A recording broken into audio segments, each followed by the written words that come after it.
All right, cool. I hit the shit. The shit is hit. Episode 27. 27. 27. You what's it called? You sounds a little bit bassy on that mic now. It sounds bassy. It's clear, but yeah. Oh shit. I'm way up on it or something. Oh. God dog it. God dog it. I am sitting close to the motherfucker on this thing. Cause I'm normally like back right here and shit. I sound. That one's good. Shit, Kalimba. You sound better. Yeah, chill back here and shit. Kalimba. Now you know what it looks like. Oh shoot. There. Hey. See Oh shit, your shit blue too? It's black. It's black? The light hitting off of it. It's blue. Okay, yeah, you can see it's black right there. Yeah. Let's go, man. That's what I'm talking about. On top of the speaker right there. Man, I like that shit like a motherfucker. It's nice. It's just to mess with it. Like it's not even it's pretty dope. Hey man, I see that you got a cut, bro. I didn't notice it until you turned your head, and this shit was just like fucking faded on the side. I was like, you went over here got laced. I wonder why. I wonder why he's over there trying to. All right.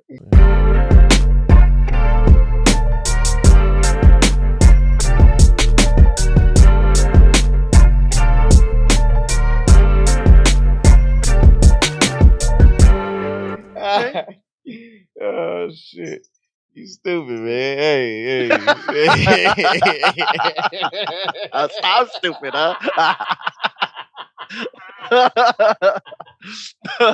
Hey man, I was figuring I had to like get rid of like old shit, you know what I mean? Like and just fucking do it up.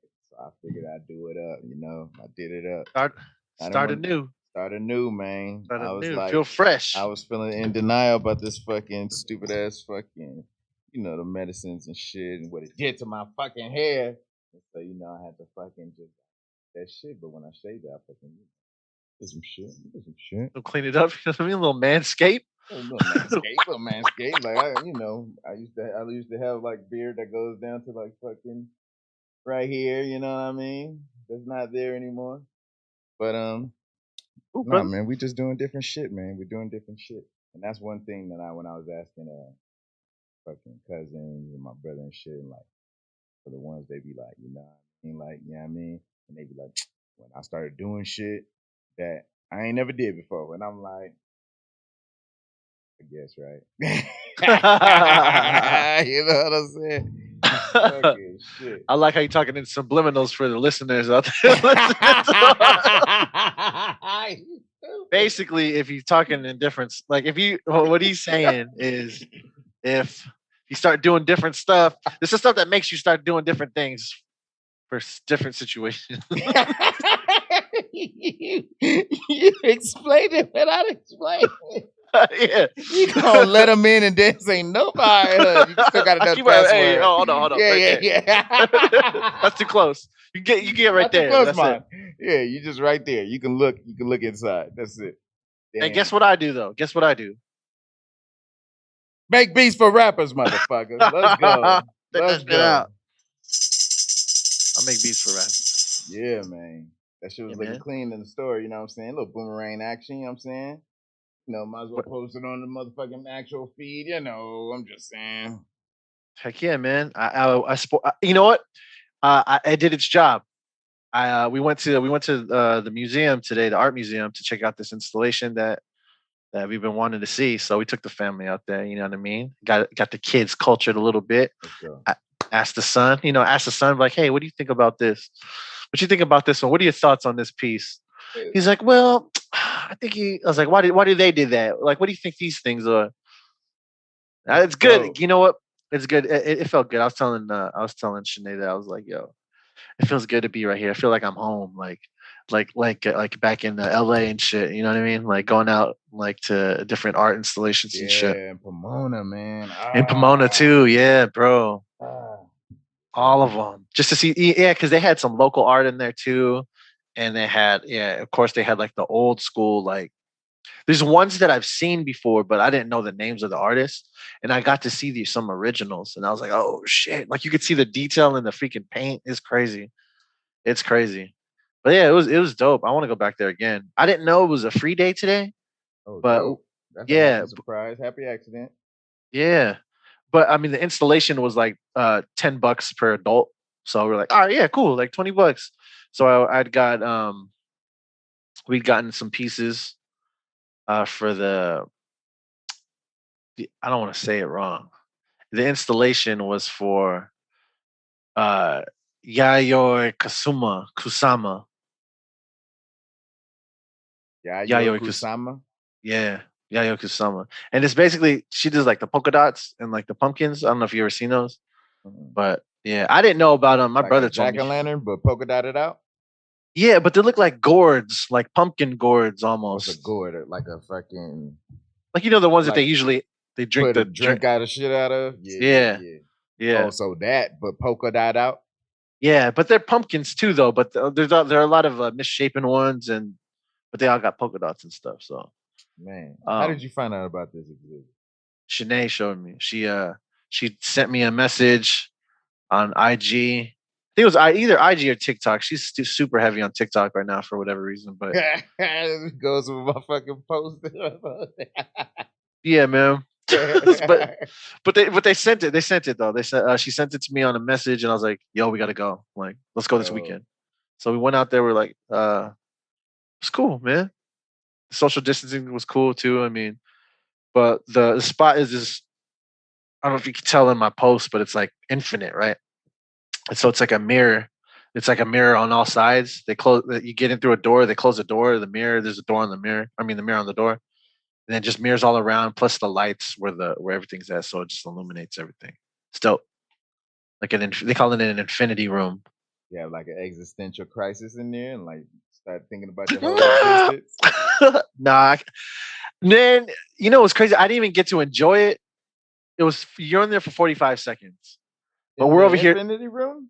Yeah, because so you go into the installation, right? And then you wait in line because there's a line to do it. It's like 30 minutes. It wasn't bad. Um, yeah, other infinity rooms like at the Broad over in LA off Broadway, Broad off Broadway. There's there's an art museum over there too. Oh, for With real? yeah, and they have an infinity room over there. And last time it was like 2 hours when they first opened this. It was like an hour, 2 hours for that. I was like, dang. I was like, Yeah. nah. I wonder what it But is. COVID time. Need oh to yeah, bring some true. fucking instruments. No, but yeah, we went in there, and I couldn't really enjoy it because it was 45 seconds that you, Seconds. and then you because yeah they let our family in there because you're the only ones in there. They close it, and then so we kept our masks on, and then we're just thinking about how to get like different shots because it's dope in there. You know what I mean? Yeah. So I couldn't really enjoy it for myself, but I did get some pictures and stuff that I got it with this T-shirt. You know what Let's I'm go. Let's saying? go. Let's go. But it did its job. So one person came up to me and was like, "Do you really make beats for rappers?" Let's go. you know, I was like, yeah, I do. I do make beats for rappers. I do. She's like, oh, my boyfriend does. He's heavy into production. And then I was like, oh, for real? I was like, does he have like an IG or something? She's like, yeah. I gave her my phone, and she linked it on the phone, and I checked out his stuff. I was like, all right, I was like, this is dope. So now I got a common out. I could say a common thing with this dude, like, hey man, like your lady linked me to you. I met her at the at the McNay, and I was like, yo, like your shit's dope. You know what I mean? You never know what's gonna happen from it, but it's just like the Rucky man. If you build it, they will come. Yeah, Dang. it works. Oh, you did that I last night, and it's so dope to see the next day turnaround of action. That's why I yeah, said pay attention to the shit that's effortless. I had I had like three designs I want to do, but I wanted to do just the letters, right? I was like, nah. Actually, I was like, look, I was like, which one's better? Should I just do the square around, or should I do the just letters? She's like, you know what? Do the black square because it stands out more. I was like, that's true. And it's crazy, man. I miss the face to face interaction because you could just sit, talk to people. You can't do this. I mean, and then I thought, last night I thought about like, I was like, what if I just randomly like FaceTime people, like on Dude, IG? IG, that's what I was trying to say. And then you play your beats, people come on and freestyle, bop, bop, and you just build it up. And they got it to where I seen you can do like 4 people on IG now. Oh, you can with the update? Split screen. Oh, I didn't know that. And I shared it today. Well, good job, IG. That's a major step. I hope they fix their audio too. Yeah. Their audio, inputs outputs, because Yeah, because people talking then. yeah, you know what I mean. I mean, obviously, freaking Zoom got it right. Dude, that's fucking dope, man. Damn, that's dope. I'm That's gonna back send to you, bro. back. You said you're large, right? Yep. I got a large shirt in here somewhere. We out here. We out here. This is a prototype. I didn't like the material that much. I apologize to Jarrell because I gave him one of the prototype ones. Hey, man. Oh, these are mediums. You fit a medium? Oh, you're a large. You're a large, right? I'm a large on a good day. Nah, hey, I'm gonna get you a medium, bro. So you be flexing on these girls. You know what I'm saying? On a good day, you know what I'm saying. You know, like, put my polo on. You know what I'm saying? Put my polo Yo, what's up? on. Hey, man, when you go and meet your lady, you know what I'm saying? You just, hey, I just want to come by and support. You know what I'm saying? I just want to come by and support you. Let you know what I mean? Like you got a fan out here. You got a fan. You got to see. Look at you, man. You got to see. You got to like this. I hate that, man. I hate when dudes do that. They're like, yeah, hey, man. I was like, hey, just be like be confident too. So he's like, man, things happen. Man, hey, the thing that's a trip, right? Is the other one. I definitely didn't have no confidence. Like, you know what I'm saying? You even saw the shit. You saw the parts where I didn't have no confidence, and it's like with this one, like once again, I put myself in my element. That's what it was. Okay. Because I can't.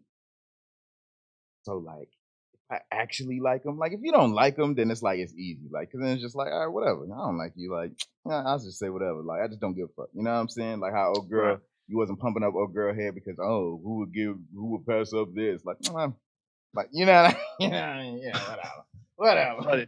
You're funny, bro. Funny, bro. So that's oh my gosh. But with this, like I put myself in my element, man. I fucking freestyle, you know what I'm saying? Then I freestyle, then I make the shit, all this shit, then I put the shit. And I didn't even do the shit. I just was like, hey, this is what it is. So for shit to be what it is, and if shit is what it is, that shit is crazy to me because it's like, damn, it's different where you try to do the whole approach and whoop whoop whoop versus this shit is just like you throw the motherfucking boomerang, and if the motherfucking boomerang come back, nigga. So yeah, man. I got me a motherfucking harmonica today. Let's go. You bought one today? You bought one today? My bad. I'm ordering 4 blank shirts because I'm about to send you. You make beats for rappers too. Fuck you, bro. You can.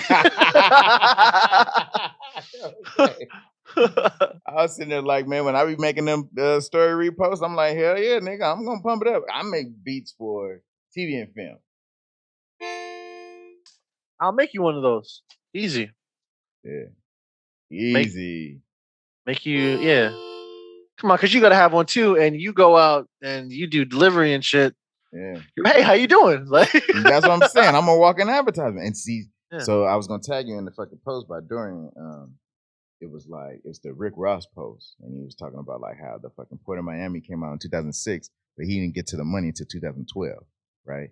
Meaning that not turning a profit, not turning no, like, you know what I mean? And so the main gist of that post that Dorian was talking about was how music can't be your only shit because you ain't gonna get rich off the music. The music is your foundation for you to express yourself creatively, but you building a brand so then you can do all the other shit. You are LeBron. Like NappooBeats is LeBron James. You know what I'm saying? And what does LeBron James bring to the table? Fucking Sprite and shoes and fucking Blaze Pizza and fucking, like, you know what I mean? And so when you think about yourself, like I was looking through my fucking old photos from back when I was getting down on my camera. You know what I'm saying? Like you could buy these talents. Yeah. But then I was looking at the product shots of fucking poo pouches. And I'm like, dang, dude, like, and so now we over here with the rookies, you know what I'm saying? Now we over here, I make beats for motherfucking rappers. It's like when you look at yourself, you've always been doing it, but now if you can just make a focus, and my thing is this: pay attention to the shit that's effortless. If you just do it like that, that was with the rap. I just said what I felt, and that was what the real was. You know what I'm saying? And then boom, Effortless. effortless.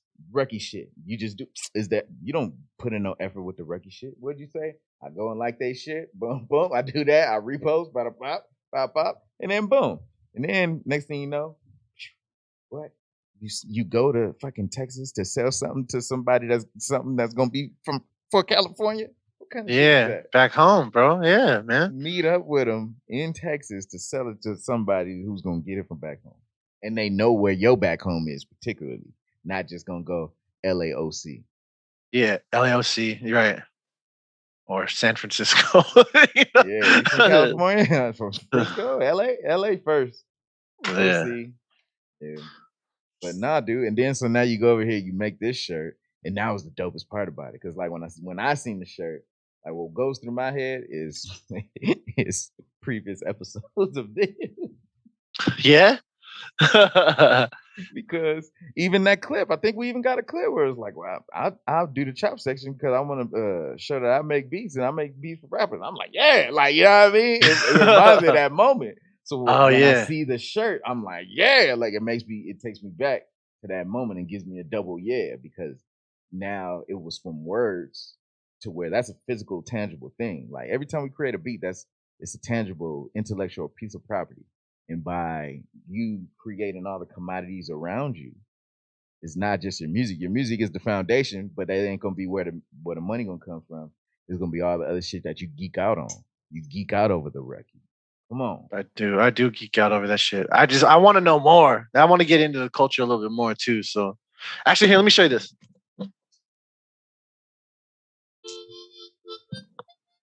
So so I wanted to get a little bit more legit. So this is the Ruckus t-shirt, right? Oh shoot. There. Better. Oh, oh, oh, oh, there. There you go. You can see it. All right. Oh, so you can see it. Bop. Wow. Wait, let me see if I can Now get a do little it more detail. again. Bop bop. Ah, damn it. There. Well, you can see some of it, right? Kinda. Man, I remember the first time I looked at it, I was like, hold up, man, that's Super Meat Boy or Super you know what I'm saying? Oh yeah. For freaking Aqua Teen Hunger Force. Yeah, the dude that talk like this. All right, Bro. there. So you see a little Um, bit of it. Anyway, so I got like the freaking when the girl ordered it, I had basically a week to do it because I said, oh, I can't like since you lived here or whatever, then um she wanted to pick it up somewhere, but I couldn't drop it off during the weekday, so I was like, oh, I could do it on the weekend, right? She's like, all right, cool. So I had time to get um freaking plastic t-shirt bag or for the t-shirts, right? I got time to get the actual printable vinyl that I did, and I had to edit to where I had to get three different colors. See, there's red, and then the black, and then there's like orange. little yellow orange for the lights. So those are three different layers. So I did the heat press for the red, and I heat press for the black, and then I heat press for the yellow, and then left the negative space for the white to fill in for the Oh, different that's lights. dope. That's dope. Yeah. So then I have to weed it out because it's final. I don't have a screen press because I mean I did, but that'd be too much. Like this is easier for like one offs and stuff like that, one offs or two offs. But but yeah. So I got that. I printed that the same day. I got these bags. And then I had stickers made from Sticker Mule a while ago. They're a little pricey, but these like they're a little pricey for Sticker Mule, but Sticker Mule they got quality stickers. And then I made this. What is this? See the thank you? Oh hell yeah, man. That's the Yeah, fucking quality with the smile, man. yeah. I got the Dude. thank you with the Instagram handle on the bottom of it because you know Got what I another mean. little rookie right there too. Yeah, I let them know. I said that I value this stuff, so I gotta get That's the clean as package fuck, brother. That's clean as fuck. product, bro. Quality. quality merchandise. Um, Hmm. and I was gonna say, You want to? like, even the original design was a tag team between you and your wife, still. Yeah, yeah, she did. Glaze Pop, follow her. Glaze Pop Sugar Shop on IG.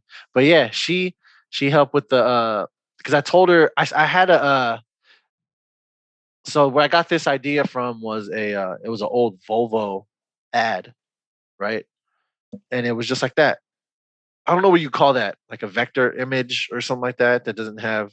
It's just shapes though, and it was just shapes that made the Volvo. And I was like, oh, that is dope. Like it was like a 1970s ad, I think. Mm, And I was like, that is so dope. Like that look. And I was like, can you do this on for the ruckus? She's like, yeah. So then I went outside with my phone and I took a picture of the ruckus from straight forward. And then she just brought it in a Photoshop and just started doing her thing on there with just the shapes and then doing the different, like, not making it too complex. You know what I mean? Just solid shapes so you know what it is. And I was like, oh, dope, right? I was like, wait, when was the Ruckus like made? You know what I mean? Like, when did the Honda Ruckus get made? First of all, it's called a Honda Zoomer back in Japan, but it got made in 2001. mm, So that's why on there it says 2001 Honda Ruckus Zoomer on it. mm, So I was like, so that's why I put that on there important because that it had that on the Volvo ad too.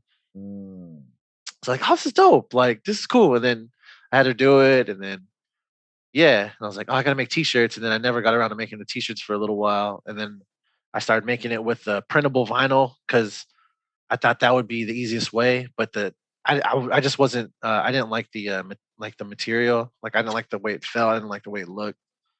So then I was like, all right, I'll just do the vinyl. It shouldn't be that hard. And then I just experimented that day because I bought the blue vinyl because the girl wanted it for like blue to match the ruckus that the custom ruckus that was built he for that got, guy. yeah, Yeah, for the dude. And I was that's like, yeah. dope.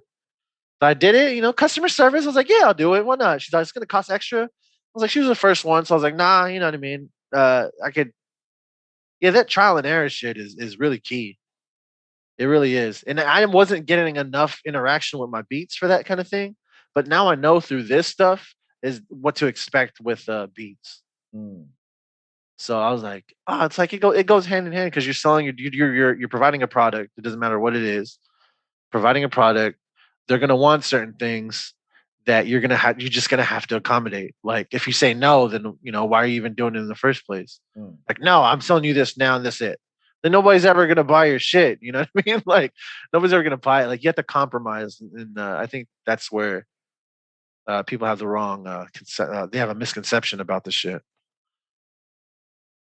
Oh, so like you saying the concept of if she would have said, "Hey, can you make this in a blue that can match like the custom records that this dude got made?" And be like, "Nope, all I offer is my red ruckus shirt. That's it. What size is he?" Boom. Talking about that Yeah. kind of rigidity. Yeah, I mean, she did say she's like, "Can you change the year of the ruckus?" I was like, "Nope." That's when the I said no to her then because that was important to me in the design of that. So the color doesn't matter because it's I think that's a good choice to change that you can Be change because universal. because it's personalized and Represents your ruckus. they're But gonna feel you that are a much more ruckus connected to person it that's representing the origin of ruckus, though. You ain't representing your year of ruckus. Only way you yeah represent your ruckus is through color. through the color of it, yeah. And theirs could be red too, so I mean that'll hit the nail on the head with that. So but yeah, that's what I learned from that. And then yeah, you're right. Like, and I'm gonna come out with these t-shirts now. I make beats for rappers because like a lot of these producers out here, they do make that's what they do. They make beats for rappers just like me. Um, and if they buy it, they're just gonna have that much more interaction with people. And we gotta I gotta like the one of the main things that I wanted to do was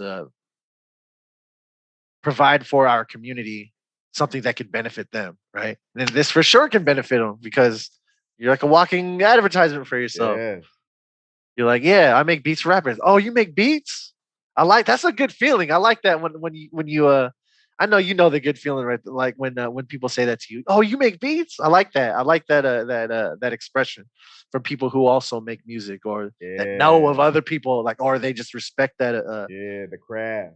the craft. Yeah, you make beats? Oh, what's your thing? Are you on Yeah. like Spotify or like where can Yeah, are you like on? at the dispensary, man. I went to Jenny's dispensary out here in Vegas, and fucking the dude see my hand, and he's like, "Oh, LA, huh?" I'm like, "Yeah." Yeah." He's like, "Oh, I'm from OC area," and then we start talking about like the block and all that kind of shit, Yeah, and then fucking start talking about Fox Hills Mall, but what the fuck did I bring that up for? because you're probably gonna lead it up to you guys make music or something like that, That's right? what it was. So Yeah, yeah, it fucking led up. It was like, oh, some music, blah blah. Oh, you make beats? For real? I'm like, yeah, my shit on Spotify. I've been releasing singles every Friday ever since October 25th. Oh, for real? Oh, what's your name? I'm gonna support you. Oh, I'm gonna look it up right now. He go look it up and shit, and I'm just like, but all that happened from just a short interaction of this dude looking at my hat. My hat didn't say I make beats for rappers. My hat is showing that I'm an LA dude in Vegas. And it's like he's an LA dude in Vegas. And now it's the yeah, commonality to open up to the music. So just like how the earlier point that the music is only your foundation because it allows you to express yourself creatively. But then you express like how I did it with old girl. I was able to express myself honestly, creatively, because if I put it in words like this, then you see I'm fucking stumbling and fumbling. But if I could make that shit rhyme, nigga, it's like, oh, I could do this shit all the time. You know what I mean? But Ah, 'cause if it's in rhyme, I can do this shit all the time. You heard it from him, the greatest motherfucking MC. Freaking. yeah, but nah, My mind dude. went blank on your original name. Thoughts came into my head, but I can't think of the beginning. Mm. Oh, my mind's blank. Hey, you're supposed to fill that in. What? Oh, thoughts came in your head, can't get to the beginning. You Yeah, sitting there thinking about all the different ways that you winning. I'm talking about your original name. My original name? Yeah. Oh, yeah, that's easy. I know Oh, come on, man. it. My mind is blank. I know this. Like That's crazy.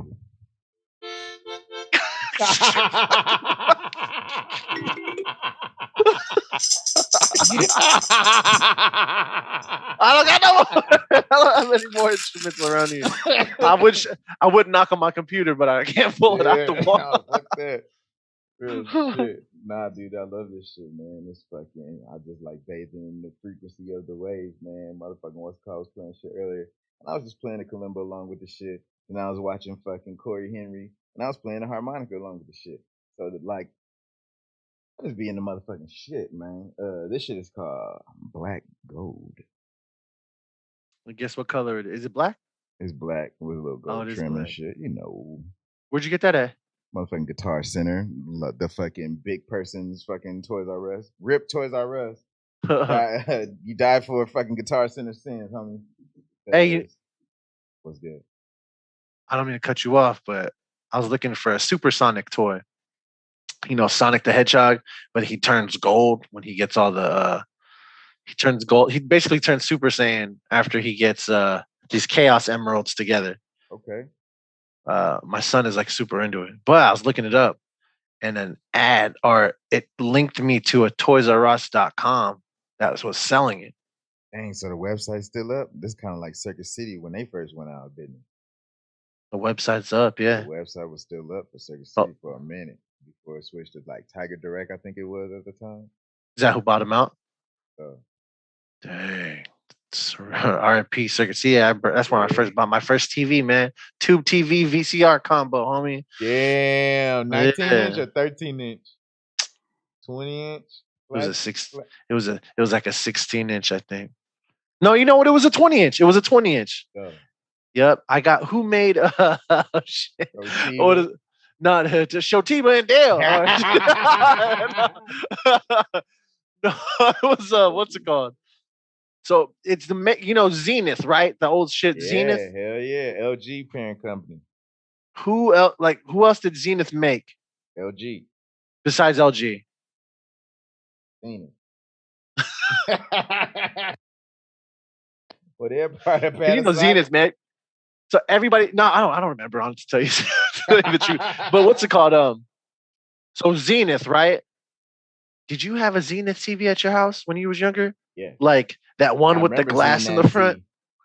I remember seeing that Z like Yeah. Zorro, but our Zenith was a fucking kind, and then the knob broke Oh, the off. classic Yeah, one. it was a and it was a floor Zenith, right? It was probably like a 20 something inch, and like we used to watch TV on that. And I remember my mama used to always say, "Chandy, back up from that TV. You gonna need glasses. Back up from that TV. You gonna need glasses." But then after the knob broke, You didn't listen. I sure didn't listen. I used to You be up on didn't the listen. TV, like just fucking up on it, homie. Watching, I wanted to see everything. It's different now, though. I don't think your eyes can get damaged as bad as it was before. Yeah, no. Yeah, no, I don't know. I'm At pulled up on his monitor, fucking 220. But fucking yeah, then that shit, fuck, the handle broke off. Then you use the fucking pliers. You get like vice grip pliers. Yeah, the And then pliers. yeah, and then we had a 13 inch in the I didn't. room. I never had. Oh shit! I never had a floor TV. My uncle had one in my grandma's room, and that one had a, but they Yeah. fixed it. So they Oh, had we that's had the dope. knob. They had the knob back. Yeah. That's So they had dope. the knob in there again. You know what that Damn. second part that breaks Yeah. on that? This is why I gotta explain this to my mama. Man, I want to do a The podcast antenna. with my mama to talk about this shit. The fucking Talking actual about TV. the antenna. When the TV The breaks. TV broke. Yeah, when the actual TV breaks, you don't get a new piece of furniture. You just put a new TV on top of that old TV because it was like that floor TV was brown and Yeah. it got like the little, you know how the little designs be in the shit with the little swirly swirls and shit. That shit, and it's like, Yeah. we put that new TV on top of that TV. The carpentry in it like is good, huh? That's what you're talking about. The designs in there. Like those old Singer sewing machines. You could just put shit on top of that. You know what I'm talking about? I don't know if Got you know what that I'm talking about. classic The fucking sewing machine that's just with the little fucking whoop. the wheel with the wheel and shit on it. You turn the wheel. You don't know about that? And there's a foot pedal. Oh, Bro, hold up, like we have one. Rumpelstiltskin and shit. Talking about I'll spin this shit into gold. Spin this shit into gold. Ah, he's like a leprechaun. You know what I'm talking about. Yeah, man. It may be random, but you know what I'm talking about. I don't know how many people know who Rumpelstiltskin still is. Yeah, right. But nah, it wasn't like a big ass wheel that you would spin like fabrics to make fabric. Like it wasn't that. It was a machine, but you know, I don't know if you've seen like the newer sewing machines. It's because it's all motorized. You know what I'm saying? Sort of like where people make hats. I seen that kind. That's an embroidery machine.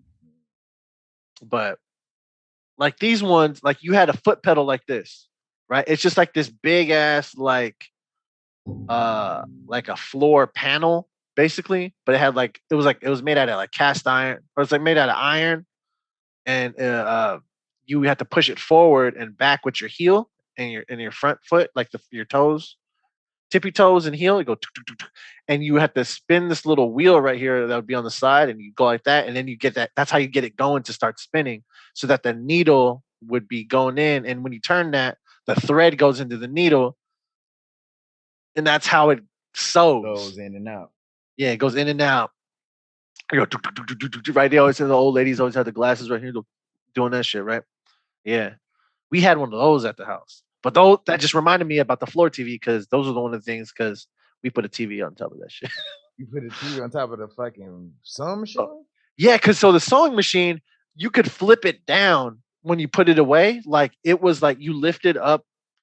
How do you explain this shit? All right, so it's up, right? But you could lift it up, and then you could the sewing machine collapsed into like there's like a compartment, and then you fold it back down, and there's just a solid tabletop. So my mom's just put like a cloth on it and just put the TV on top. Oh no! And you know what? That was a shit too because we for sure only had 13 channels. Good fucking KCOP and UPN, you know, fucking channel 2, channel 4, channel 5, channel 7, channel 6. Channel 6. What's that? No, it ain't one of those. Channel 6 was the only reason why I like Channel 6 was PBS. Uh, For us in LA, it was 28. okay, yeah. Channel 6 Pleasant was PB. Place and 70th Street, all that, right? Yeah, yeah. And I used to watch this show called. It's crazy that you're talking about carpentry and shit of the wood, like woodworking. There was this woodworking show called. Um, oh shit! I just went blank right now. Man, I hate that. It's like man, I'll get back to it. There's a woodworking shop show, but this fool would just build shit out of wood all the time.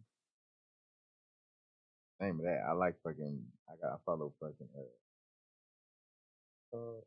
David Wood turning spools or some shit on IG. I could just watch the motherfucker spinning the mother. Ooh, the New Yankee Workshop. I just remembered what it was. It was called the New Yankee Workshop on PBS, and it reminded me of Bob Ross. Oh, for real, dude! I was watching Bob Ross this morning. Yeah, the New Yankee Workshop. Because he uses all wood, bro. Like if he uses nails and wood, and he uses these things called rivets. And what you do is he makes these little slots in them, and then those spoons that you get in those old ass ice creams Yeah, that are attached to the wood ones. Yeah, that they look barely got a curve to it, and then kind of got the yeah, spork on the end, little ratchet. not just the wood, like just the Oh, okay. wood. You know Just what a I'm talking straight about? up, yeah, kind of like It's just straight up the wood. doctor one, but Yeah, yeah, but it's curved. just I a mean, it's little like bit. cut. It ain't a Yeah, big curve though. yeah. So it looks like that, but it was straight, and then you use that to connect the shit. And you spill wood. That's the shit I remember. Makes me. I don't know. I like watching this shit. You ever watch like Beekman's World and shit like that? Beekman's World, man. Yeah, Bill Nye, Beekman's World, all them fucking experiment shows, Mr. Wizard, all them. Oh, fucking because Beekman's World. Yeah, with I the didn't green have the sweater fucking or the with the green. rat and all the shit. Yeah, the green like coat Yeah, 1992. It says IMB a DB give him 8.5. That's a 10, bro. Come on. was a 10 because that actually taught motherfucking shit. Exactly. It was really exposing you to the real knowledge on how shit works. Exactly. And he said it yeah. He was just like Bill Nye. It was like a Bill Nye Yeah, but science guy. the funny, quirky, fucking. Well, once again, own your like. It ain't necessarily a gimmick if that's you. You know what I mean? Like if Beekman's World was really like, well, what we're gonna do here is tell you about phosphorus and Yeah. photoplastism. Then the rat comes, and then he got like chloroform. What the fuck is you? Chlorophyll, man. You say chloroform. Stop saying that. You're gonna knock somebody out with that. Chlorophyll. Chlorophyll, I keep chlorophyll. trying to say all the fucking photosynthesis, chlorophyll. I'm trying to say all the plant based fucking shit, and I always get that one cut up. That's funny as fuck. But yeah, dude, that shit. Chlorophyll. Fucking That's Bill funny. Nye, fucking Mr. Wizard, like everybody got their name. Bill Nye geeked out in his way. Beekman's World dude geeked out in his way. Fucking Pee Wee Herman geeked out in his way. Mm. I never watched Beamer Herman though, bro. You know that? Mm. That's more my I think Yeah, like mine, and then like brother, my like brother. Yeah, my older brothers, yeah. It's 6 years like older than me. yeah. So same. So that's same. Yeah, that's like my brother and like my older cousins and shit. Cause yeah, they're probably about the same age as your older brother. The my cousins. Cause my Yeah. brother's 6 years older than me, and then they got my other cousins that are like 2 years, 3 years older than my brother. So, but yeah, man, that's crazy. Yeah, those shows were good, man. I don't know what shows now that are teaching kids that. Call it, man. I, my niece watches Doc McStuffins. Yeah, teaches you how to Doc care. McStuffins. Yeah, Um, I'm sure Jocelyn will watch that soon. huh? I'm sure Jocelyn will watch that soon. Yeah. How old is your daughter? 2. 2. Yeah. 3. Dang. Starting to talk a little more now, but man, I don't want to grow up. I like I like just squeezing her, man. Like, and then she gonna get all tall and skinny or fat or whatever. I don't know. I don't. She's gonna be bigger. I just want her little. Just mm. you know. So you see, like when your niece or something like that, you don't get that feeling when the little baby's little. You just want to squeeze them. You no. No. Oh man, Maybe that's a me like. dad thing. Oh, I guess I don't know. Like it's just I don't know Like what that your feeling is. daughter. Like you trying to say you had that feeling before you had your daughter? Yeah, well, not as much, but You wanted to squeeze Dominic and be like, stay little all the time, Dominic. oh my, yeah. Oh, Dominic, yeah, I'll bite him. You know what I mean? Like get that feeling. Yeah, I bite both my kids, man. Sinead don't like it.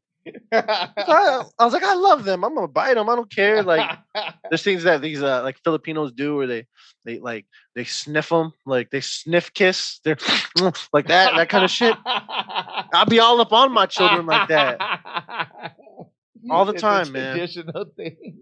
Yeah, they did that to me and stuff. Everybody. That's funny. I understand why. Like, it's like, oh, baby, you baby. Yeah, I want to squeeze you. Yeah, it's like this feeling you get when you see, like they're cute, I guess, or you just like not like you want to hurt them, like you know what I mean, but like kind of Nah, like, but like even like I see my niece, I'm like, oh look at her, she's so cool. But like I don't never think like, you know, like oh, we do yeah, shit maybe. like running circles and shit like that, clapping our hands. Oh, okay. I do. Yeah, I guess Sinead don't do that. Yeah, Sinead doesn't do that. Don't She's squeeze not them like and shit. no, not like me. Yeah. But see, Like and me. that's what I'm saying. That's a trip when you think about the impact of upbringing. Yep. Because that they did it to you, but you understand that in that position. Yeah.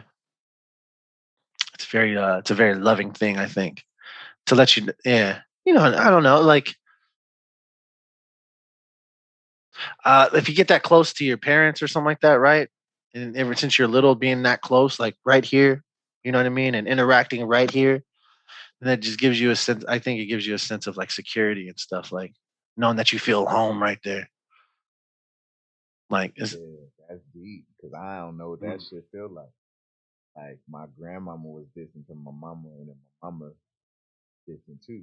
Now my mama grown way past what it used to be, blah blah. But same time, she's still distant. Like distance the default. You know what I'm saying? yeah, Like you're not gonna get that nurture and loving. Like yeah, I mean, you're gonna get it through words of encouragement and support, and like give you some words. Like you know, what I mean? That whole like oh physical. yeah, ain't no physical be up in this. Like my mama's always been a get out my space kind of thing. You know what I mean? Oh, okay, okay. Yeah, it's different culturally. Like yeah, I could see that. Crazy. Yeah, because our family ain't like that. You see a Uh, baby, bro. They all up in there, bro. that's Like my crazy. Now daughter. everybody else Yeah. besides my mama, you know, oh, you're so cute, and cheeks and all that, and you be like, dang, your face hurt after a while. You walk away with lipstick all over your face because they just, you know. I remember Yeah. that, but it was never from my mom. It was from other people. Oh. Oh, okay, okay. I'm yeah. Well, I'm the baby boy, so it's just like, Ah, yeah, yeah, yeah. So yeah, you the baby. Yeah, you definitely gonna get that. And hmm abundance too. Because they're looking at you like how you looking at Jocelyn talking about, I just want you to stay small. Because you're the yeah, last one. You're the last ah! one. Like, Yeah, shut up. So we're gonna cherish how much we can baby you. yeah. And she's a girl, like, and I'm the dad. You know what I mean? Like, it's crazy having a little girl. I never even thought about even having a girl. I always thought about having sons only because me and my brother. It was only us, no girls. Only girl was my mom. My mom had to be fucking tough because she had boys. You know what I mean? But my mom was loving too, though. She's like that one with my kids too. So because she kind of raised Dominic too, because we were always at work and shit. So she watched Dominic. So Dominic and her have a good relationship and shit. So it's dope. But yeah, it's cool seeing like that's why I want my mom to come out here more often. Like so then that she can just like be around them and stuff like that. It's cool to see that. Like, That you used to do that to interaction. me.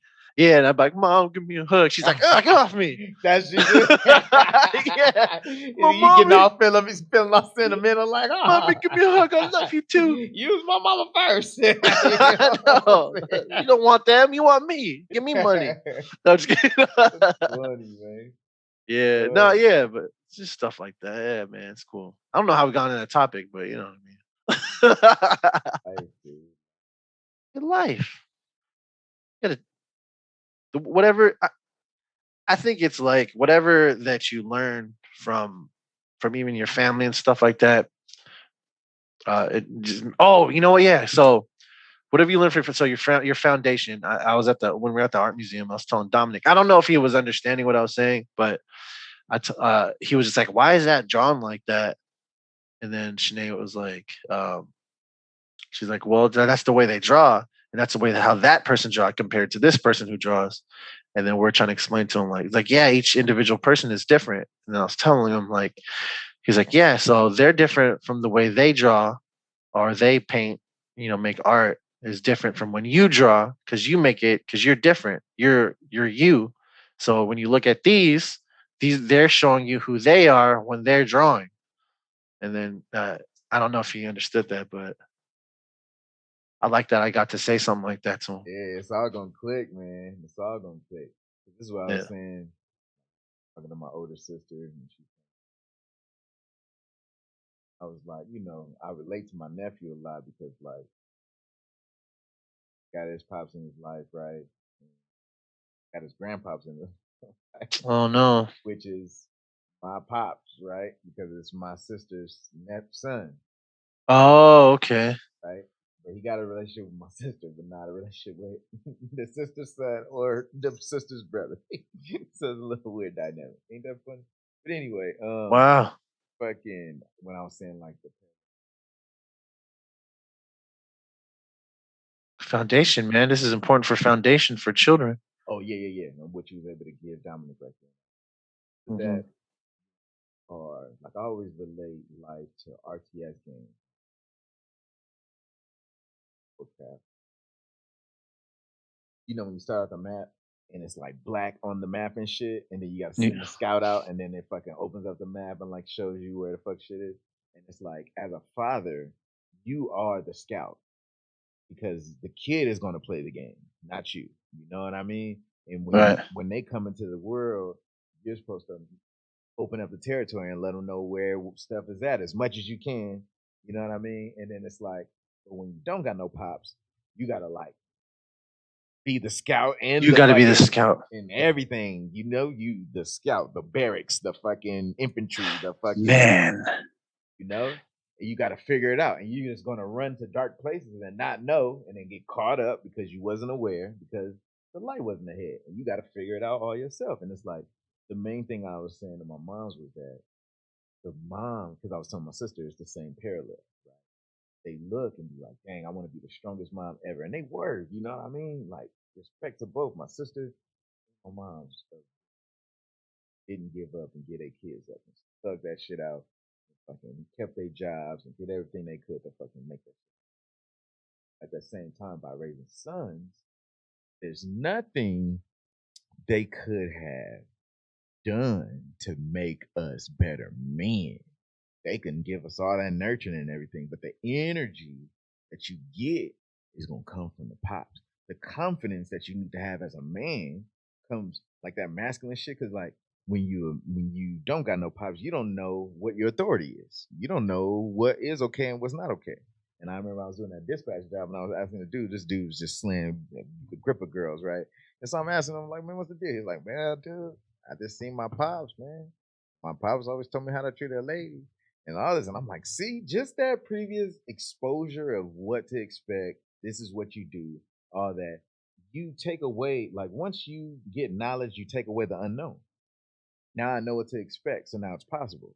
Takes away the fear too. Take away the fear. Fact. Yeah. So you giving him the confidence to, because you're instilling confidence with that statement. But you saying what you said, it's like, hey, we respect everybody for their individual thing that they bring to the table. Hey, have the confidence in you. Draw different because you are you. You know what I mean? Yeah. And you was making him own it. Like, yeah, this is a benefit that you're you. You know what I mean? versus when you growing up and you don't know, and then you do the T's and all that shit. You don't even know where to put your brain. So now I do. I always like to emphasize that I love this generation of motherfuckers that have kids because us seeing our parents is the twofold thing. A lot of my homies didn't have their pops, and all my homies that don't got their pops but got kids are active fathers. So I fucks with it heavy, man. What time is it right now? 50 minutes. Can you stamp this or take a note? Or I'll take a note too. I because I like this. I wanna share this. I think this is very important to share to people like this clip. I especially like that the example for the RTS games, the real time strategy games, because I play StarCraft. Mm. So so Oh, exactly what I'm talking about. hell yeah, because you go on, you get your you get your scout to look, and you think about it. That's just your family, right? That's what you're building. Imagine everybody else who had a head start, who had their pops and they have their foot set in the country already. Like my family, because we're both, well, technically immigrants to this country, right? Let's just say that. You guys were brought here and we came here later after it was already established. So, you know what I mean? So, like, when we came here, um, yeah, we didn't have nothing. Like my grandparents, like they had to do a lot of, they worked hard for us to come here, to have our family, our lineage to come here. And you think about like people who've been here generationally, they already have the whole map out. They're just trying to find and pick and choose where they want to go next to get the resources. And imagine all those things that they already have unlocked too. Because you know how in the RTS games, when you get your barracks, you gotta upgrade the barracks to get more, like, to get better people, Better right? So that, people. yeah. Or you go and you Your get your, command center, yes, yeah, man. you upgrade your command center, you upgrade your freaking your intel. Like you have to have the resources upgraded so then you can grab more resources. And then you have the intel ones where you upgraded that so you can learn how to get more resources. Yeah, And it'd then be you like have the your freaking farmers. error. It'd be like your farmers know how to do this now, and like you know what I mean. Like what's that other game? Exactly. Command and Conquer. All that shit, man. I love those games because it's chess. It's chess. It's expanded chess, in my opinion. Yes, I think so. And it's a life. That's crazy that I never thought about it as a life lesson like that. That's crazy. Yeah, because in comparison to like our family, like say like lineage or our what our family has built so far compared to other people that's been here. Uh, it That they fold over tenfold over tenfold, man. it's low key unfair. It's high key unfair. Like, Dude, I was on Sunset by this place called the Butcher's Daughter. I had to go to my fucking Starbucks. So I get out the whip and like this dude's in this BMW talking on the phone, right? Little white kid. Tell you he's probably like 16, 17.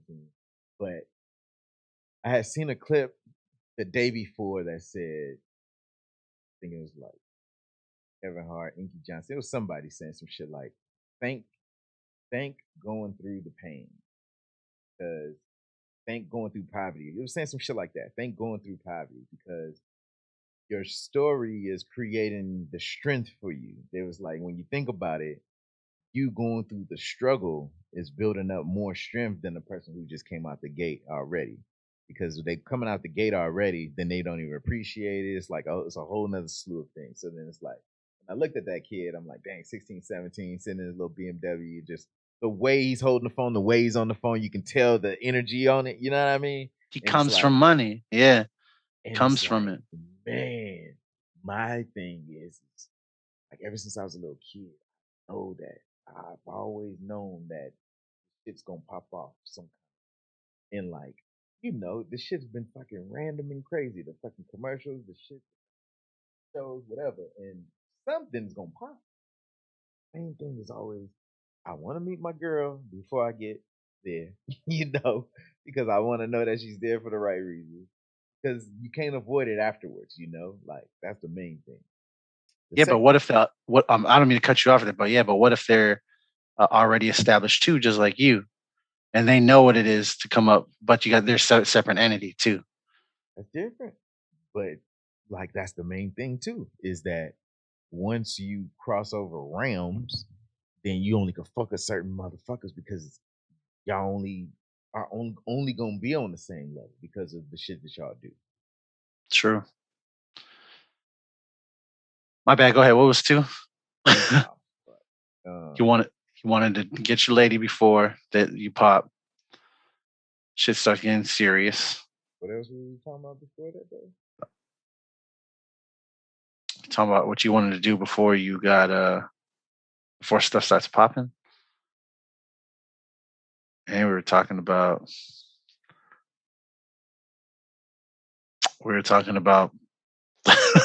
World of Warcraft. Oh, not World of Warcraft. RTS Yeah, games. RTS in general. Damn, dude, I fucking lost the damn train of thought.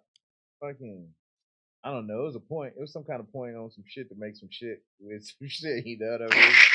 But the main thing, I don't know. Maybe it was talking about like the relatability.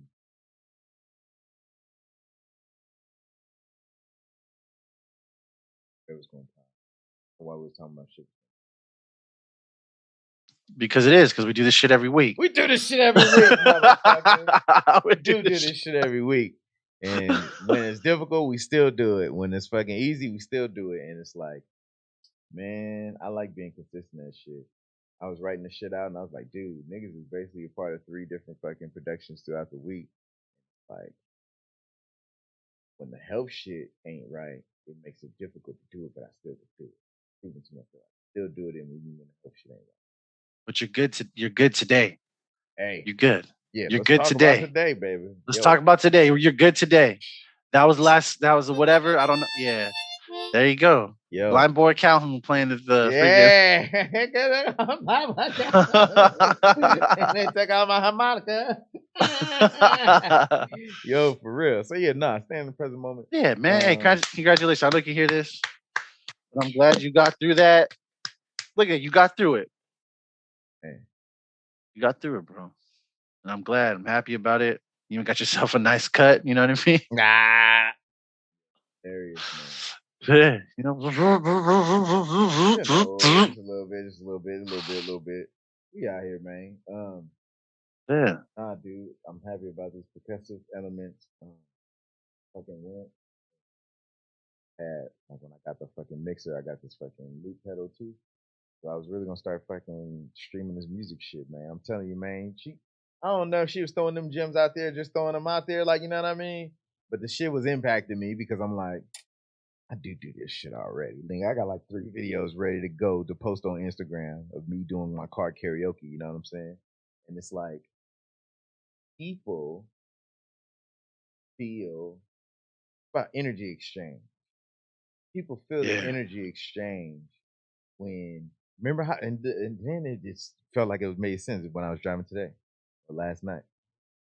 What was it? What did you tell me about when you was driving from Cali to Texas? You was telling me to look for specific songs.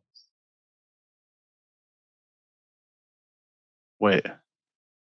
Look for specific songs. Yeah, specific songs in a playlist. You was asking me because you listen to so much stuff going from Cali to Vegas or in Cali to Texas, Texas to Cali. Yeah. You listen to so much music, and you said afterwards on the way back, you was like, "Hey man, what are your songs that are in this category? Because these are the songs we was listening to, and I was just going in, and you need to do this because it's a release and it's therapeutic and all that." Oh man, yeah. When I was like R&B songs and stuff, ones that you can like sing your soul out, like just be able to yell it. Yeah, man, that's the best ones. I like R&B. I can remember R&B songs. I can't really remember rap songs like that, man. To tell you the truth, not as well as R&B songs. And I can't. They don't have a lot of them don't have as much replay value to me. Like unless the beat is right, like oh shit, like you know what I mean. Unless it's hidden right, like or I'm really paying attention to it and I really like fuck with the verse or something like that. But R&B songs, if it hits immediately. Like I start singing that shit like oh shit, but You know what I mean? That's deep. And partly because I could probably understand it better. You know what Oh yeah, but just I mean? okay. That is Yeah, that. yeah, Yeah, probably. dude. So remember, I was telling you I got all these fucking fake books. You know what I mean? And I've been going in on my site reading and shit. You know, facing the spaces. Every good boy deserves fun, motherfucker. Good boys deserve fun always.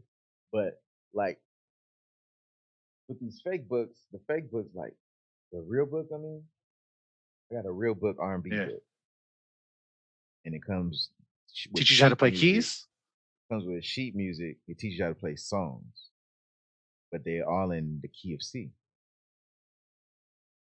That's the fake book. That's the real book. I Oh, got that's it. the real book. Yeah, That's the but real book. but But it's in the even key of C. real, Okay. but the actual real book by itself, when you just call it the real book, it's in whatever key, but it's just like over 200 songs of sheet music in there. But then they have the How you real doing book. playing it? It's all right. I've got those. So the 3 songs that I got so far, because I was also playing it on the kalimba, was the fucking Jason Mraz song, Which one? the one that everybody fucking play at like The fucking fucking wedding song? yeah, the fucking you know what I mean? Because I was playing it on the The kalimba. fucking wedding song. I was playing the shit on the kalimba, and then I was at fucking what's this fucking spot in Venice, and they was playing it outside, and I was like, oh shit, but that sounds like something that I could fucking play because I was already thinking about Bobby McFerrin. How the hell? What is this song called again? I don't know why I can't think about how it That's goes. funny that you know the song has the wedding song. Of course I know. But you Yeah, know it's a wedding song. You know the dude's name, but you don't know the name of the song. And then it made me think about it. I'm like, damn, I need to make some wedding songs, like, because everybody gonna know the damn song. Look at that shit. Not I'm yours. It's the other song. Oh, that's it. It's I'm yours. Oh, okay. Who sings that Say other one? say That's on the say wedding say this song. shit. Which other one? There's another wedding song that everybody has on there. I don't know who it is. Not Jason Mraz, probably someone else.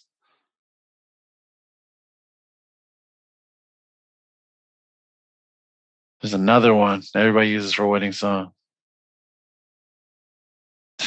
All these damn Bruno Mars songs keep coming to my head. Right. Hey, by the way, have you heard that Sonic Silk song? I haven't heard it, but Silk Sonic? I'm hearing everybody saying that it needs to be. It is what it is. Talking about instant classic and shit like that, like that. Do you concur? It's a classic instantly. I won't say it's an instant classic. Dang. Either way, it's a compliment. Like, come on. It It's is. Well, because instantly, but you wouldn't say it's an instant classic. look, because an instant classic is I think is something new that becomes a classic, right? Oh, so you trying to say this is a sample? No, this is something. It's new, but it sounds old. New, but It it sounds like old. it sounds like old classics, So, but like new. So have you heard my track "Beautiful Dream"? Have not yet. No, Dude, so do you have a way to I put on apologize. Spotify? It's cool, but do you have a way to put on Spotify real quick? I can. I gotta turn my monitors on. You know, hey, you ever get it? Like, you ever talk to people and they you said, "Oh yeah, I got these monitors at home," and they think you're talking about your screen? Yeah, because even when I made that post and you was like high res photo, and I was like, even when I was editing, I was like, dang, dude, this should kind of like look like good, like you know what I mean? I was like, damn. And motherfuckers was liking that shit. I was like, damn, dude, like I guess it really does matter about making a good high res photo. It does. It really look. It makes People liking my I make beats thing. That's high res, bro. That's high res.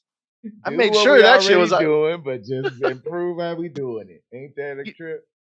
You know why? Because I make beats for rappers. Come on, you know what I'm saying? Straight up. Recognize motherfuckers. Yeah, man.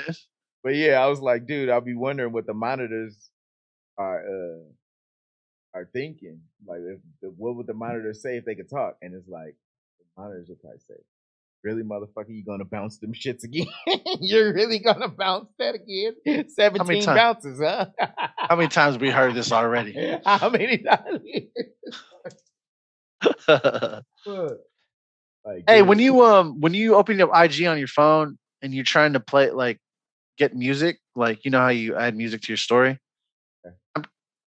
I'm having trouble getting my own music up on there or yours. I was gonna do one of your songs on one of the posts I did for the stories, and it's not coming up. I don't know if I need to update or some things like that or whatever, Oh whatever. no, I made a post to you today, and I put Sneak. Oh shoot, Sneak still getting plays. I don't know. I put it up there. I figured like out of if I'm gonna repost the I make beats for rappers post, I shouldn't put any of the lo-fi beats as the beat to play with the I beats. You know what I mean? That was my Yeah, logic. I gotta make more beats for rappers stuff on Spotify. Yeah, that was my logic though. My logic was like out of your beats, I wouldn't put. Oh, you know what? I didn't hear it, but I did see Oh, that. come on, get out here.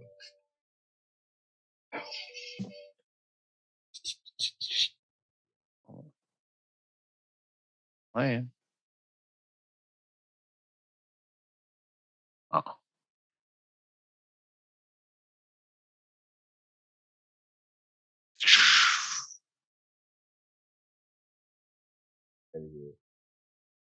Okay, it's playing on my monitors. I'm doing my I'm doing the pod on my tablet. Oh, dig it, dig it, dig it. It's just easier. Woo! Yeah. So you said it was new and sound old, right? There's a portion towards the end of this beat. I want you to compare. If that's what you mean. Towards when? It's at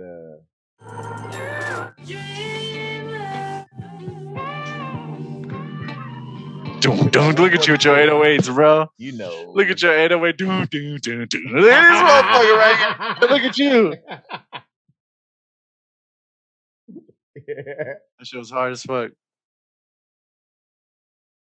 You said when does it start? 146. 280 or 186? 146. Because you said, I want to see when you said something sounds new but old.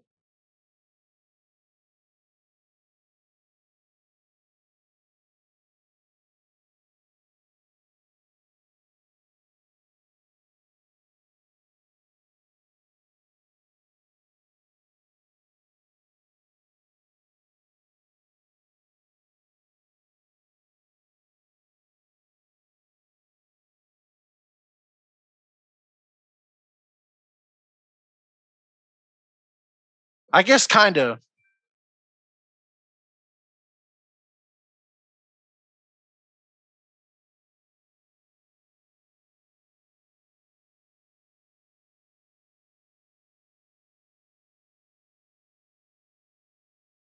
That's sick. I like that shit a lot. I gotta I listen want to to it a make a few more music times. video for that shit where a motherfucker like is sitting in Oh, front of you know what I'm saying? yeah. It Hell feels yeah. like I would want to fucking take the first half of that beat and like make it one scene and shit, and then have like the dream actually happen, and they wake up in the dream, and now they back in like the 20s or the 30s times, and like they're standing in front of the microphone. The part where all the piano's playing, you're in front of the fucking piano, the girls on the fucking The red shit and dress. shit. She Come got a red dress on, with man. a swirl on her hair right here. You know this little thing? Yeah, man. Red lipstick. Bro, I got you. I can see that. I can see that. Oh, Yeah. I get what you're saying with that. But that Silk Sonic, uh, you'll instantly get what I'm saying. Like when you listen to it, because you know both of their styles. It's like why aren't they a group? You know what I mean? Like why aren't they? And it's just like it's a cheat code. It's like anything Anderson Paak gets on is gonna be a hit. Anything that freaking Bruno Mars gets, it's definitely gonna be a super hit. Like and like he put them together. And they have that same style. Like and that same style that they bring is that classic instantly thing. That's That deep. yeah. It's not an instant classic. It's a classic instantly. That's crazy. That's weird that I said that and it makes sense. Like It's still not making all the sense to me because I haven't heard man. it. But I guess it's gonna make sense when I hear it. I think so. Because you're saying it's not an instant classic, but it's a classic instant. Yeah. It's the inflections. I think it's because what they made is a classic song, not like classic as in a sense of, oh, this is going to be timeless, but it's a classic song because it was a classic, like from back in the day, classic. That's what I'm saying. That's why I was like, it's Yeah. sampled. It's like It's not sampled though. So it hold up. So it's the Pharrell and Robin Thicke situation. They didn't like bite like that, but it's they bit the feel. Okay.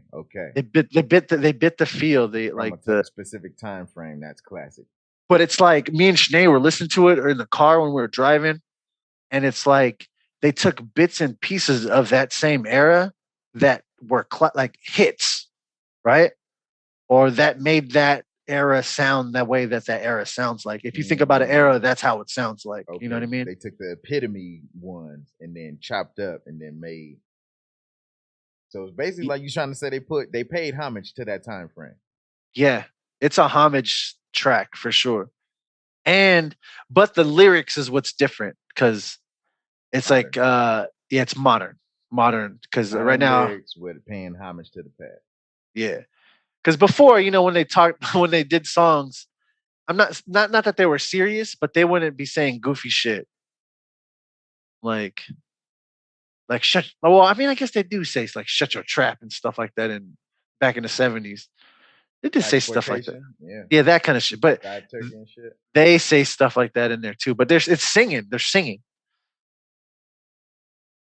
They definitely paid homage for sure. So it's a classic. It's a hit for sure. I mean, freaking 2 billion plays in the first like 2 days. Imagine. Once again, like when I listen to Anderson .Paak, right? Anderson .Paak reminds me of when I was in fucking that room and I'm telling no girl who know how to sing, and I'm like, oh, you got a song out? Or you sing? I'm like, yeah, but I don't think I can sing. Like, I want to be the male Macy Gray, you know. And it's like when you listen to Anderson .Paak's voice, he got his own unique rap. Do what I gotta do, bro. You know I do what I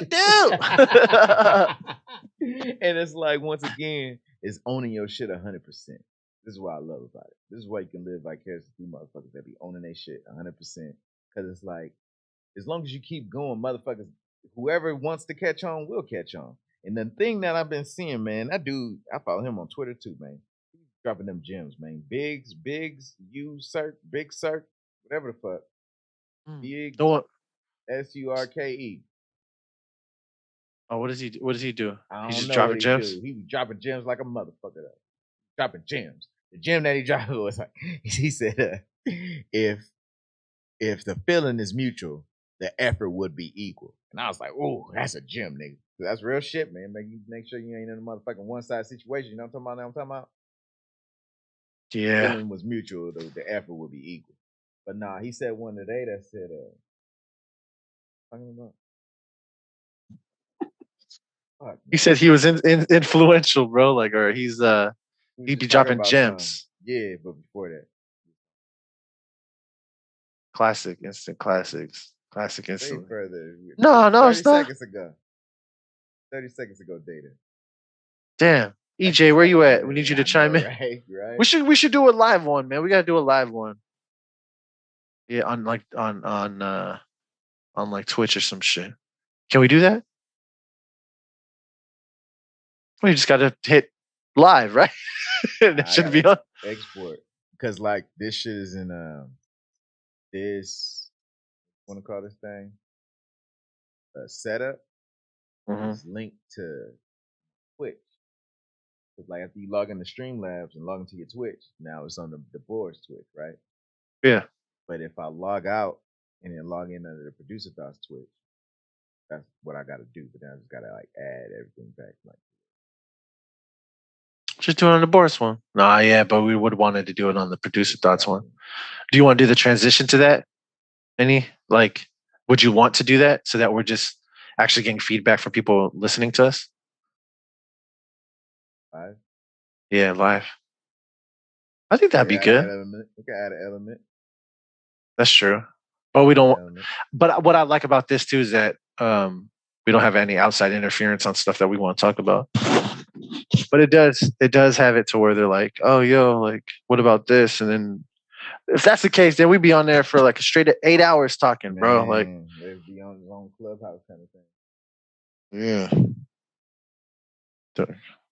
Hey, what are those what do they call it? DTS? What are those NTF, NFTs.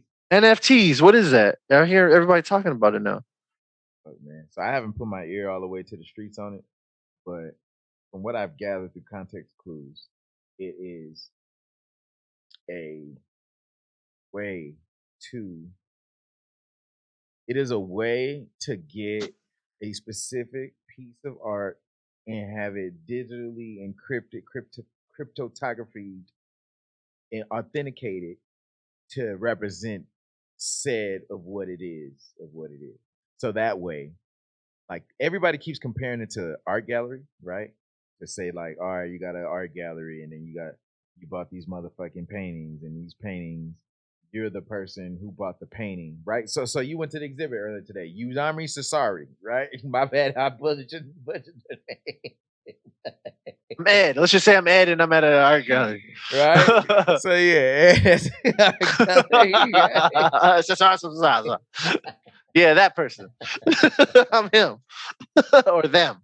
Whatever. yeah, with the polka dot pumpkins. I remember some shit, niggas. Triangle squashes. Triangle Yeah, squashes. triangle squashes, pumpkin pins, boards. Um, but yeah, so at the exhibit, right? So imagine it in the exhibit, there's people purchase the art, certain pieces of art from the exhibit, but you just leave it at the museum. You know what I'm saying? And then you can still sell it to motherfuckers because it's worth whatever, blah blah blah. But like everything I keep seeing, because I'm still a dilettante, I don't really know about the shit. I didn't really put my head to it. Is that because like after I seen first off, I start seeing little shit about it. Oh, NFTs, and then Soldier Boy. Then I'm seeing all these little motherfuckers talk about NFTs. Then here come Illmind. Oh, I've just dropped my own pack, and it's gonna be the first NFT sold. Then you see fucking Producer Grind. Oh yeah, we just dropped this pack. It's gonna be an NFT. Then you see somebody else. Oh, fucking Blau, right? Blau, 3LAU. Blau just made fucking how much did he make? 10 million overnight? Was it 10 million off his NFT? And he's the first producer to fucking do the shit or some shit, right? What the heck? Yeah, so Blau did that. Then who else was another producer on there? It was like, hey, respectfully, I'm not gonna fuck with that NFT shit, y'all. Fuck that. Like, I'm just gonna release my music the regular way, so the regular motherfuckers that's been supporting me all the way up to this point is still gonna be able to get the shit that I gave them. Like, you know what I mean? Fuck this. Like, y'all motherfuckers. I don't want to just fucking do the shit to just get a quick cash grab out of motherfuckers. And what's my nigga name that made Sandstorm? Daru. Daru comes in there. He's like, hey, you know, I respect you and you. As two of the producers that also said, like, yeah, I don't really want to fuck with it because it's like, it just feel like you're just trying to gank money out the motherfucking fans, blah, blah. Say, you know, I respect both of y'all, man. Are y'all saying that y'all losing respect for me because I'm fucking with it? Y'all know I'm fucking with this shit, right? And they like, nah, dude, like, hey, do you, homie? Like, I'm just saying I'm not finna fuck with it. And he's like, well, what is it? Like, I really think you should look into this shit. Like, you know what I mean? And then everybody going in the comments and like, oh, it's like an art gallery. It's like this shit and all that, blah, blah, blah. And it's like, they're like, man, that art gallery shit don't make sense to me, man. Because they like, I'm just making an album and then like that one person only can have that album, like, you know what I mean? And it's like, you know what I mean? Truly, yeah. I don't think it works that way. It doesn't work that well for music. Art gallery. So I own some NFTs then, if that's the case. So like NBA Top Shot. You know about that yet? Nah. Did I tell you about that already? All right, so me and my brother went half on an NBA Top Shot. NBA Top Shot sells highlights. Like they're called moments. They call them moments, but they're trading cards. So they're digital trading cards that are highlights. So they're just highlights in a specific way that they put them. So you go like, so I had to go on NBA Top Shot, and they released. I had copped a Series 2 pack of So this is a rare pack, basically. So there's a pack in there. It was These $100. niggas made loot boxes without even a game now. That shit is Yeah. crazy. Well, technically, trading card packs like Pokemon packs or whatever, those are Is loot loot boxes. boxes. They're loot boxes. So there's a rare, right? There's a rare in each pack. They don't. Thankfully, they don't do it like Pokemon or Dragon Ball, those like trading card games. I'm glad they don't do that because there's hidden rares, like there's like super secret rares, and there's like rares that and all this shit. So anyway, we bought we went half on a pack. It was $99. There's one rare and there's 5 commons, right? So we ended up so we bought them, and they're serial numbered. So and they're serial numbered, and they're what's it called? They're numbered generally, like so many blah blah blah has been made of this serial, like with a certain serial number. So you get like one out of like 500 or one out of 10,000, let's just say, right? But these packs, dude, there was only 10,000 made. You think about 10,000 packs made in like the city, like in Las Vegas alone, there's like quadruple 10,000, right? There's I don't know how many people there are, right? That's in a little segment. 10,000 is not a lot at all. So I was luckily like me and my brother went in and got it digitally in line. So you go in, you hit the button, and they place you in line randomly. My brother got so there's out of 10,000 packs, my brother got in placement 60,000. So he was a 60,000th blah blah blah number there in line. He's like, "Oh shit, I'm not going to get one." I entered in there. I was 5,524 or some shit like that. So I was like, "Oh Just a shit." low ass number. Crazy. Yeah, I was like, "Oh shit, I'm getting one." Right? I'm getting one. It's like, "Oh, cool. I'll slide you $52, whatever, right?" And then we could just go splitsies on this. I was like, get your own shit. Apple hate his brother, y'all.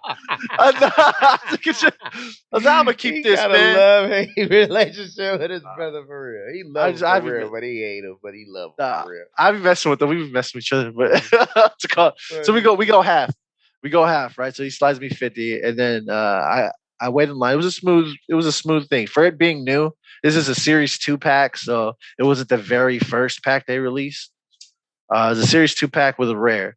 They have a common pack Series 2, and it comes with um, three common moments, they call them. So three common ones, and like as far as rarity goes, they're common. But dude, the commons are out. They have its own marketplace too within the website, so you can go and you sell them on this marketplace. So you have them up for sale. These ones go for about $30 each. The commons. So we hit a Carmelo Anthony rare. So this moment was last year in the bubble. He made a 3 against I forgot who were they going against. I forgot who they were going against. Crazy to think about it. Yeah. So he made a 3, but yeah, so this moment, right? So it was one where he made a 3 last season, right? And they captured that moment. It was in the playoffs or whatever, right? It's a rare. Bro, I checked to see how much it was in the marketplace. It's like $3,000. You know what? I put that shit up there. I put that shit up for $5,000. I was like, look, we'll see what happens. We'll see what happens. Like, and it's numbered. It was a pretty low number. I think it was like uh, it was like the 89 out of like 400 or some shit like that. Easy. So this So is you, what I've been hearing throughout this whole episode. The riches are in the niches. If you build it, they will come. And find your niche that you will geek out on. Because this is what I'm hearing. Ed, what did you say earlier? You said something earlier that was just so specific, and I was just like, damn.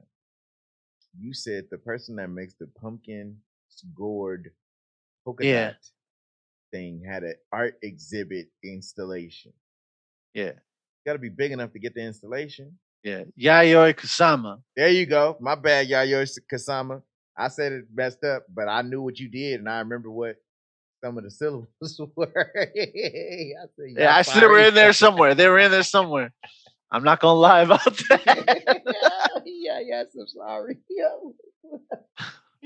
Yeah, yeah, Aziz, I'm sorry. Um,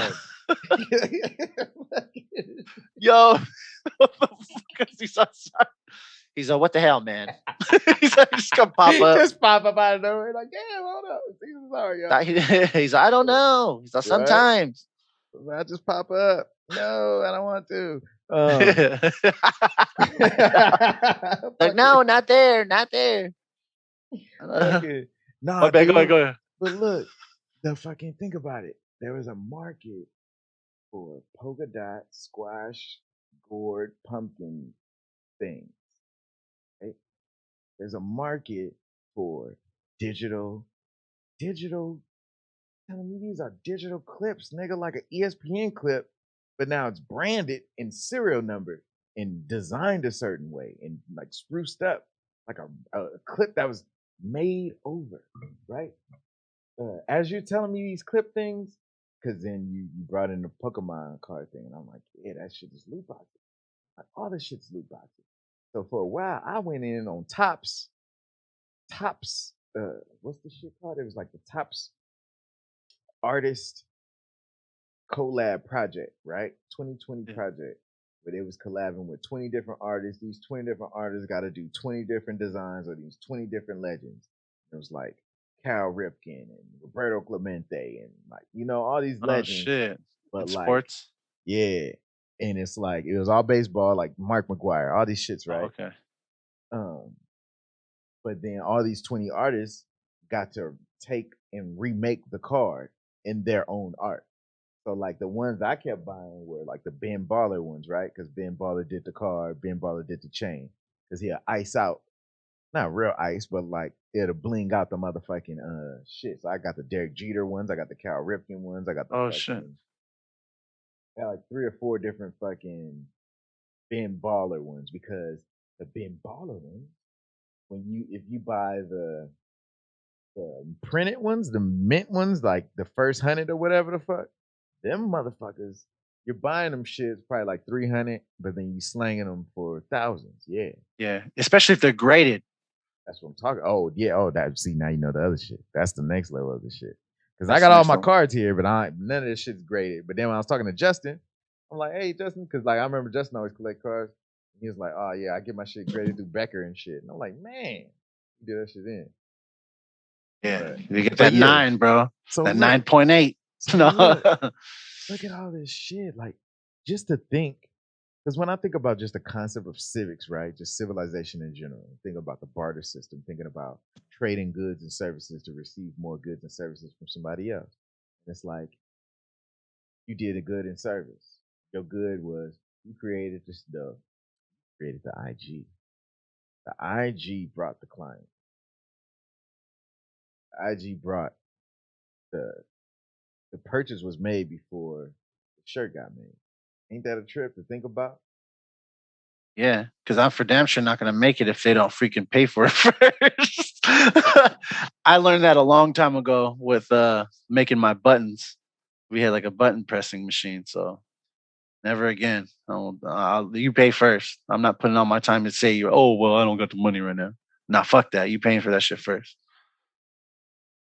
But yeah, so Anyway, go ahead. My bad. the fact that in all of these, because you would think like, oh, nobody would buy that shit, or ain't nobody in the market for that, and it's like, and so yeah, oh, and then it ties into what we was talking about yesterday, which ties into today, is that make the music, make the music, but then it was effortless because you geek out over the Rucky, and then you ended up meeting up, bop, Rucky, boom. Yeah, Took the same thing that, hey, this is effortless. You can do this shit with the shirt. Why would I not just put? Remember, that's what we were saying in the previous episodes. Like, all right, boom, I made beats forever. Why do you need to be clear and concise? Because if it's clear and concise, a people get your message off rip. Straight off, you can hear straight no chaser the first time and understand. Second, they can repeat it. This is the whole essence of Simon Sinek with the essence of like start with the why and being a leader. Like, you know what I mean? To get people to follow onto the mission. What's the mission? Is the mission easily to repeat? I'm like it's easy to repeat for me. And if Yeah. somebody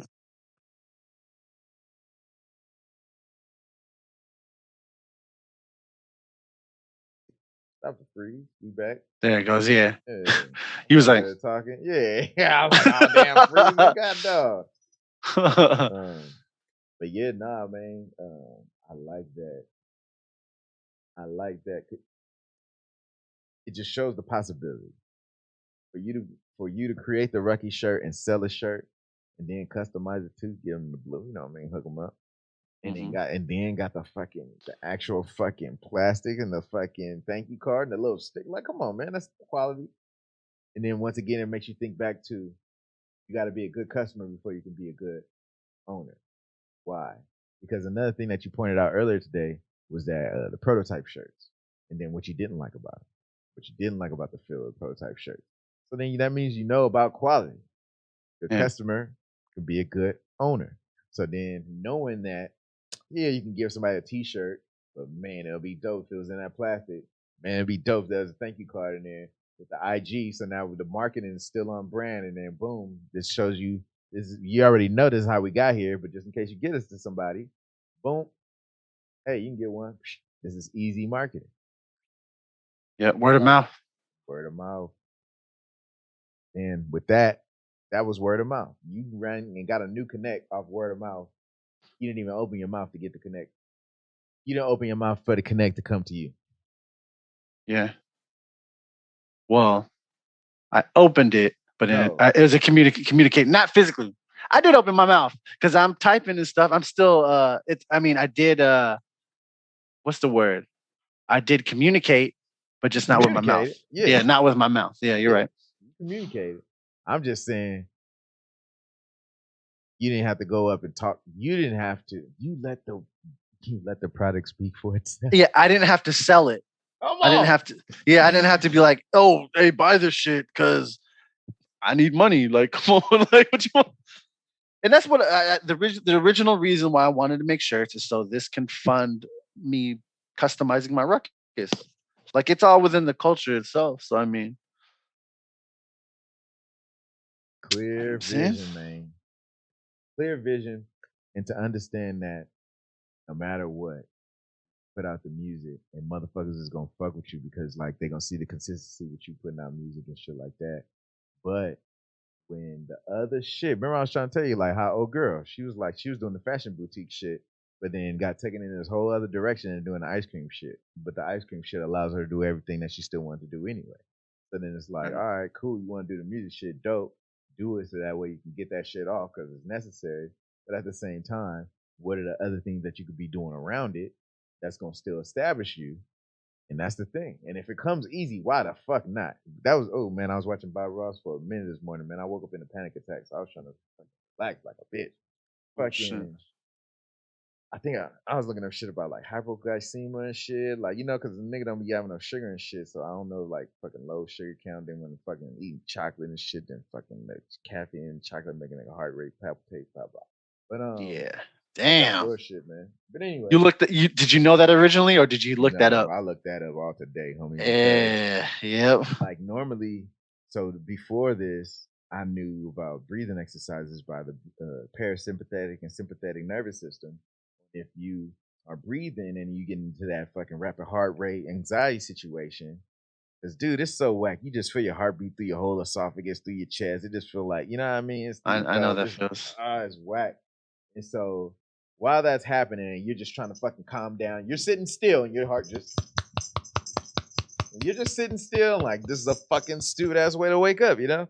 And I'm sitting there trying to do the breathing shit. I'm holding my breath because you're supposed to breathe in, hold it for 7 seconds, breathe out. And then when you do that exercise, you can feel the part where you're shifting from the sympathetic nervous system to the parasympathetic because the heartbeat is going fast as fuck, and then when you're holding your breath, Like it kind of like somebody just took the motherfucking wheel and said, "All right, reset everybody," and then it takes one big beat, bow, and then that beat goes, "All right, we cool."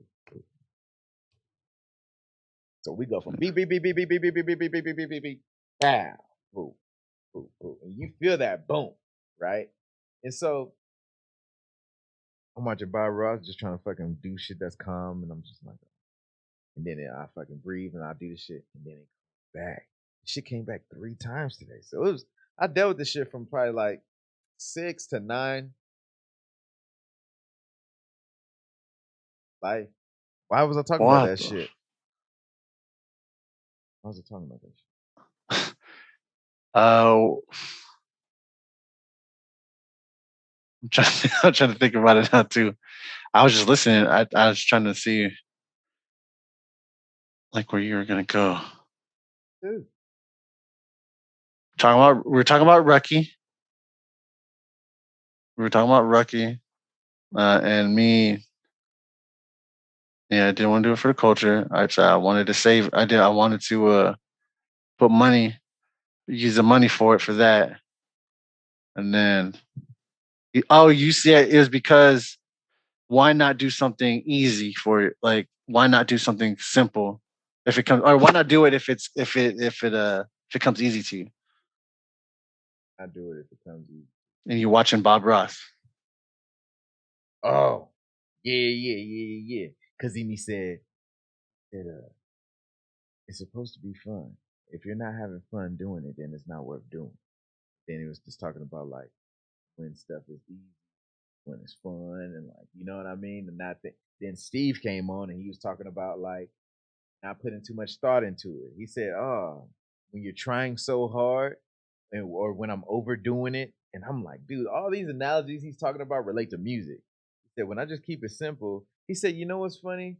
Don't try to judge your art so hard that you wanted it to be so perfect and everything, because a lot of the stuff where I really don't like it, there's some people out there that really like it." And I'm like, damn, sound like your music, right? Because it's like you Yeah, even think back to your track, like, I don't really like it. I made it, but like, I don't really like it. They were like, nigga, that's my track though. Like, nigga, for real, you like this one? And it's like, don't judge it so hard. So that's true. that's just deep, Yeah, man. But all the analogies was going back towards having fun with it, not taking this too serious, and then knowing, like, cause real shit, man, niggas. I think the main thing I never followed through. Like I still got but those 21 lo-fi tracks that I made during that time frame, and I never followed through and like really tried to grind, trying to find playlists and all that shit. Even that shit was like grind. it Still, is. I don't know how to do it. so I was Yeah, reading this book. the 10 times rule. Is that what Yeah, Steve Harvey's rule? Is that Steve Harvey rule? I don't know. I heard Steve Harvey saying that shit, and I didn't agree with Steve. But this 10x rule, right? And maybe Steve is talking about from that, but like I only got through a little bit of beginning so far, and this nigga's basically was saying like, all right, the main thing that make motherfuckers successful, blah blah, right? And this is what I tripped off of when I was watching Bob Ross this morning. That Steve, his son, has the talent of fucking being able to make a 20-minute painting and make that shit look dope. He knows the techniques, he knows what he needs to do, he knows the blends, he knows the depth of field, the light source, blah blah, right? He Right. knows that. But it's so funny when you see Bob does his previous painting and he comes on the next show. He's like, "Hey, I'm not gonna paint today. I'm gonna have my son. And here's my son. All right, Steve, take it away." And he's like, "Oh, thanks, Dad." And then he goes into it. All right, guys. So we're just gonna put this. And then when you start reading the chat, everybody's responding to how Steve is versus how Bob is because you know it's a different energy. He's his own person. And so when you watch it, everybody's like, dang, yeah, Steve is more chaotic, right? Because you can tell with how his brushstrokes are.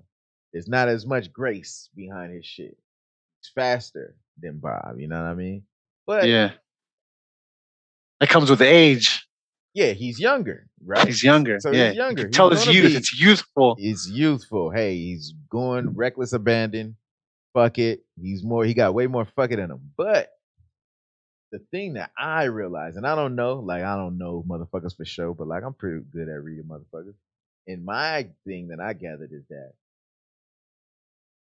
Bob taught Steve how to paint because that was what he was blessed with. That was what he figured out after he got out the fucking Air Force or Navy, wherever military shit he was in, and figuring out how to draw these fucking dope ass shit or paint them dope as fuck in quick time.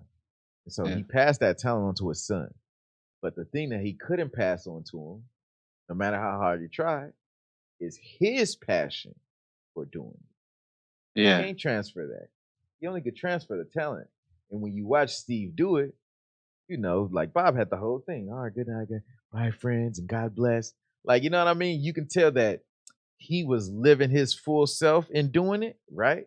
Because I'll just beat the devil out of it. Oh, these are my happy accidents, and I think about the bad times, and this is why I paint these things with the good times. And when I was in nature, and if you sit still in nature, then all these different animals come out and start talking to you. And it's like, but you don't see Steve with that because that ain't Steve's energy. Steve No. has the talent. You can't knock Steve's talent. The fucking clouds and shit looks dope. He got the blends, but that level of grace. If it was Steve on that shit 24/7 doing a fucking weekend marathon where you showing Bob Ross from Friday to Monday, no, it wouldn't be 4,000 people in there watching that shit. No. 'Cause Bob Ross is Bob Ross. And Bob Ross Steve is Bob Ross Ross. is Steve Ross. Steve Ross is Steve Ross. And so when I was watching, I was like, damn, I never want to be dope at something that I'm not passionate about. Because you can tell that Steve is dope at it, but Steve don't got the passion for it. So then it just Yeah. makes me think to myself, like, damn, like, yeah, you always want to give your son because it's like, hey, nigga, it's the motherfucking map. And at least start out with this part open. Like, don't have black over the whole map, nigga. I make beats for rappers, nigga. You got a resource here. like Yeah. I can be who I needed back when I first started making beats. If I can tell myself what the fuck to do and this is what you need to do way back when, but you can now to help whoever the next Nappoo lineage Yeah. type stuff. But I was just thinking about, I'm like, dang, what is the thing that Steve was passionate about? Because yeah, you go into that pressure of like, you gotta, the main thing is like, I'm glad Steve wasn't Bob Ross Jr. too. But the whole pressure of living up to your dad's name, right? Yeah, for Bob Ross, like, oh, you're Bob Ross Jr. Bobby Jr. Look at Bobby. Yeah. Yeah. Fuck. That'll be it's so much to live up to. And even people saying like, dang, does he sign his paintings as Ross too? Because like he don't say Bob Ross, he just put Ross. Like, but he got good at it because of bond to be with his dad and shit. But what could he have been great at? You know? Because it's like you can tell, like, remember how was that me and you talking? I don't know, but like you can tell like when somebody's doing some shit out of obligation versus like they really trying to show you love. You know what I mean? Yeah. I'm just doing this like to save face or whatever, whatever. And it's like he was saving face with his dad. In my opinion, I could be wrong as fuck. He can have the most secret love for painting, but the way his body language and the way he communicated by doing it, it gives off the impression that like you did this to please your dad because you didn't want to disappoint him, but at the same time, you didn't want to follow in his footsteps or his shadow because obviously some big ass shoes to fill. You know what I mean? So it's like, what what as a father can you do, right? Because like I like asking father questions. What can you do to help those sons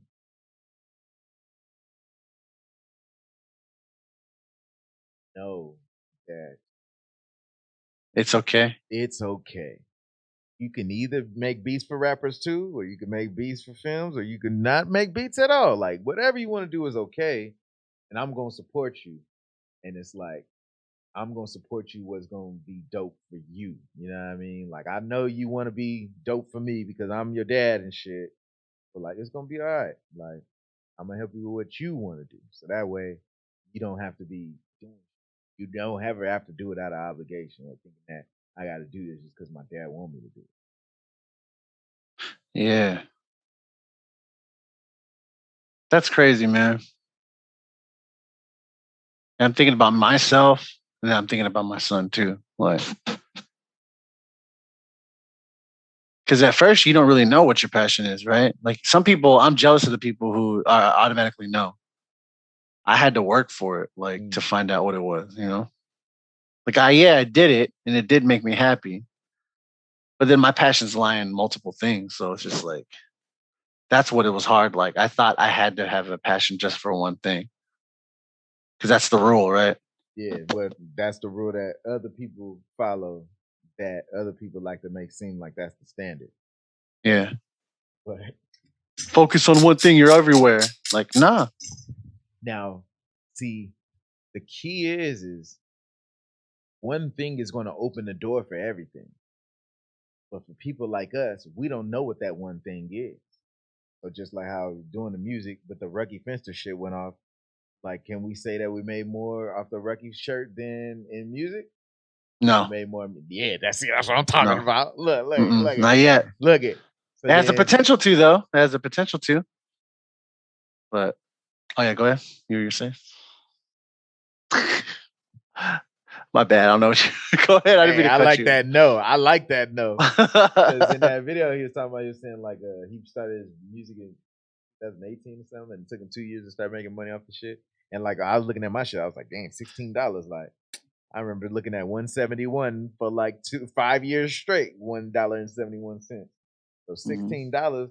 I'm like, dang, I could probably make a fucking ebook now and say, hey, how to get your first $10 from your motherfucking music. Like, you know what I mean? I can say I did it. Like, proof is in the pudding. I know the It's true. strategy. Yeah, the The strategy. strategy, yeah, the strategy is play that shit yourself and get Play that paid. shit yourself and get motherfuckers that love you to play that shit too. And Yep. other motherfuckers will eventually come on this shit. But then that post that he said today, man, he said, he was like, think about it. He said, you're not gonna get this shit off your music. If you want to do this music shit for real, then you're gonna have to spend that time, spend 5 to 10% of the time making music that's gonna so you can get that off. The other percent of the time is that you're making videos to build this brand because the brand is going to pay you enough money to where you have a free time to where you can make music.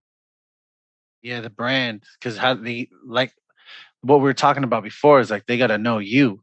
They got to know who you are, and that's like 80%, right? Because if they don't know who you are, why are they gonna like? Well, why are they gonna buy your stuff, right? Because you're a dime a dozen. Like you could be or yeah, you could be like the best freaking producer ever, and you still a dime a dozen. Like Fact, fact. so, the only way they're gonna buy it is if they like They you fucks with you. Fact. and your music is good. Like Yeah, that part still got to be right. yeah, and that's it. But I mean, it sounds so simple, but it's not. Like it's a lot of different stuff. But I like how things are going. I don't know why I haven't sat down and talked with Shanae about like her business, like her the way she did it and what makes her sell a lot of her stuff. Like because with her sales, she for sure sold more than me. Like freaking my music shit. She made like a few hundred or something like that. You know what I mean? Not too crazy, but like like a side hustle that you could get, get some gas money or something like that. You know what I mean? See, and that's what I'm saying. The main thing is if you can make 100, then you can make 1,000. Right. Because what he said in here was he said the main key of this book is to get you clear on how much effort it's going to take to accomplish something, how much Yeah. effort it takes. And he said then you evaluate your own life and think of the things that you have accomplished, and then think about the times where you underestimated how much work it was going to take to accomplish something. So that way you're going to use that previous knowledge to help shape your future, so that way you're going to guarantee hitting your goals. Because he said the one he like when he was thinking about like, okay, what's the one thing that made motherfuckers successful, right? What is it? A mindset thing? Is it character? Is it work ethic? What is it? Like, well, I was looking at my own success. And it's like, okay, well, what was it? And he's like, well, I just felt I was gonna work 10 times harder than everybody else. Like, well, what the fuck that mean? All right, so if I'm doing sales, they're calling one customer to do the checkup on the thing, I'm calling 10 customers. And if they doing the thing and there's one customer in the shit, I'm doing 10. And I'm like, oh shit. We just did 10. By getting that extra that bats, you automatically just that's that Kobe thing where he said, "No, I'm outworking them and they never could catch up because I'm 5 years ahead of them now." Like that's that kind of Yeah. shit. And so I'm thinking of myself, I'm like, dang. So if I was a 10x, I'm like, of course I'm gonna have a higher probability if I did more chances at bat. That just makes statistical sense. So I Right. put up one cook up session a week and I get 1 to 5 views. But if I said, Two okay, to three.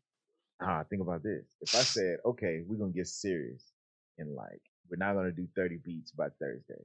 We're gonna do 10 beats by Tuesday, 5 beats on Monday, 5 beats on motherfucking. And Right. now I got 10 episodes of cook up sessions, 10 1 hour cook up sessions in 1 week versus 1 episode per week. Yeah. So That's a lot. yeah, I'm like, okay, so if I did 10 episodes a week, if I went from 1 episode a week to 10 episodes a week, and I got right now, I just reached a milestone of 400 views on all my videos. Uh,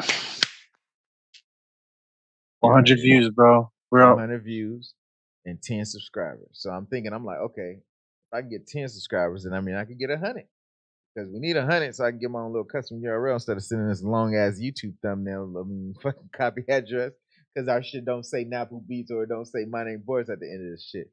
Mm. And then I'm like, okay, and with 400 views, if we do that times 10, and that's fucking 4,000 views. I'm like, okay, so what needs to take place?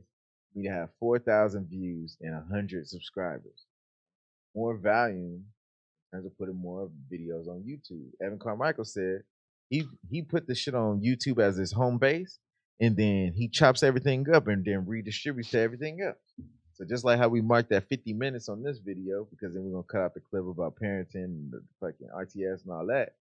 It's like this one thing is the mother tree, and then you can get different branches to represent what the mother tree was. Then at the end of the day, everybody goes back to the mother tree. That's where the resources are. Right. You get the full context. Damn. What are we? What time are we at right now? Hour and 51 minutes.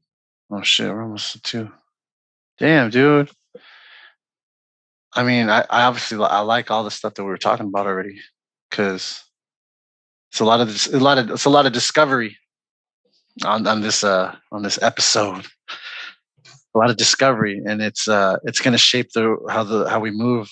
I think the rest of the time, how both of us move. So it's exciting again. It's Yeah. exciting again. So you're talking about output, and then we're talking about putting our energy, like dispersing our energy wisely this time, right? Yeah. Because in the beginning of producer thoughts, we just have energy and we're just putting it everywhere because we don't know where it's gonna go, right?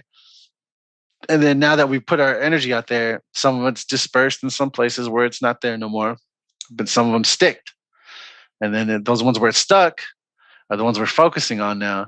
And then now the ones that stuck are gaining more traction. And they're like, oh shoot, Rocky Finster, one of them, that stuck. That leads to this, right? And this is going to lead to more what's called more marketing, like better marketing. It's nothing better than meeting somebody in person to tell you that you get. There's nothing better than that. Feel the energy off it. Yeah. Like, you feel somebody aura, like, and that was the main thing, dude. Because I definitely could have went to that show, but I feel it was meant to not happen at that time frame and shit. Hey man, don't beat yourself up about that, brother. No, You I know. don't. No.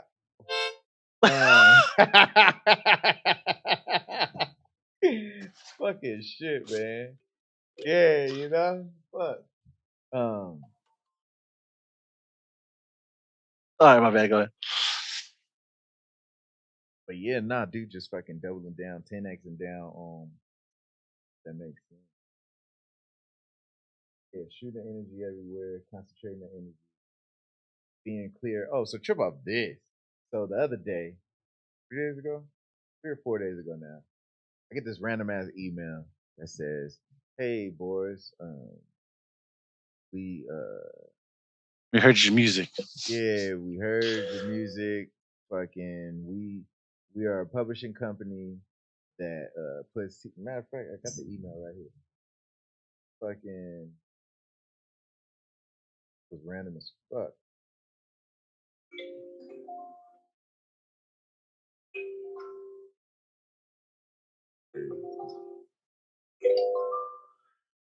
Boom, boom, boom, boom, boom, boom, boom. Blum, blum, blum, blum, blum, blum, blum, blum. Blum, blum, blum, blum, blum, blum, blum, blum. Right here. Easy now. This is the thing right here. Look, that's a Fucking beat. NBC. Oh no, that's the other. That sounds like NBC. That's a sample right there. I'm using it.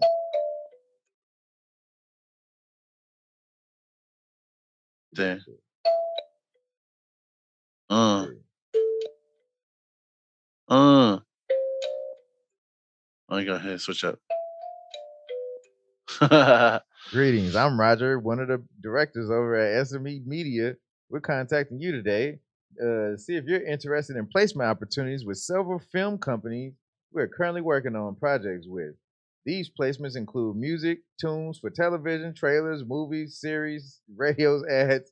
If this sounds like something you'd be interested in, please respond to earliest convenience and provide samples of your music, MP3, SoundCloud, YouTube, genres, blah, blah, all styles. Submit your music to this shit.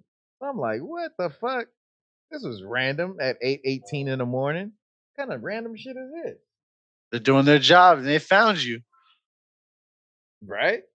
So I see that shit and I'm like, man, I don't know what the fuck.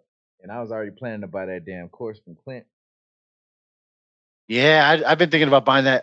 Do The you Road do to you 10 follow placements. do you follow Gummy Beats? Oh, Follow Gummy Beats with a Beats. Z. Yeah, think so. He's another good one. He does placements. He has placements in like NBA and all that shit. Yeah. Follow Gummy Beats. So I sent him the shit. Like I sent the Clint dude a message. And I'm like, hey, I seen something that you said on the social media that said like DM you and ask you about an extreme discount because the course is like $100, $97. I'm like, what Yeah. the fuck is the extreme discount, nigga? They ain't gonna make it 50% off, nigga. Like, what you know? That's sounding extreme. Like, you know what I mean? $50 is better than $100. But either He answer way. you back?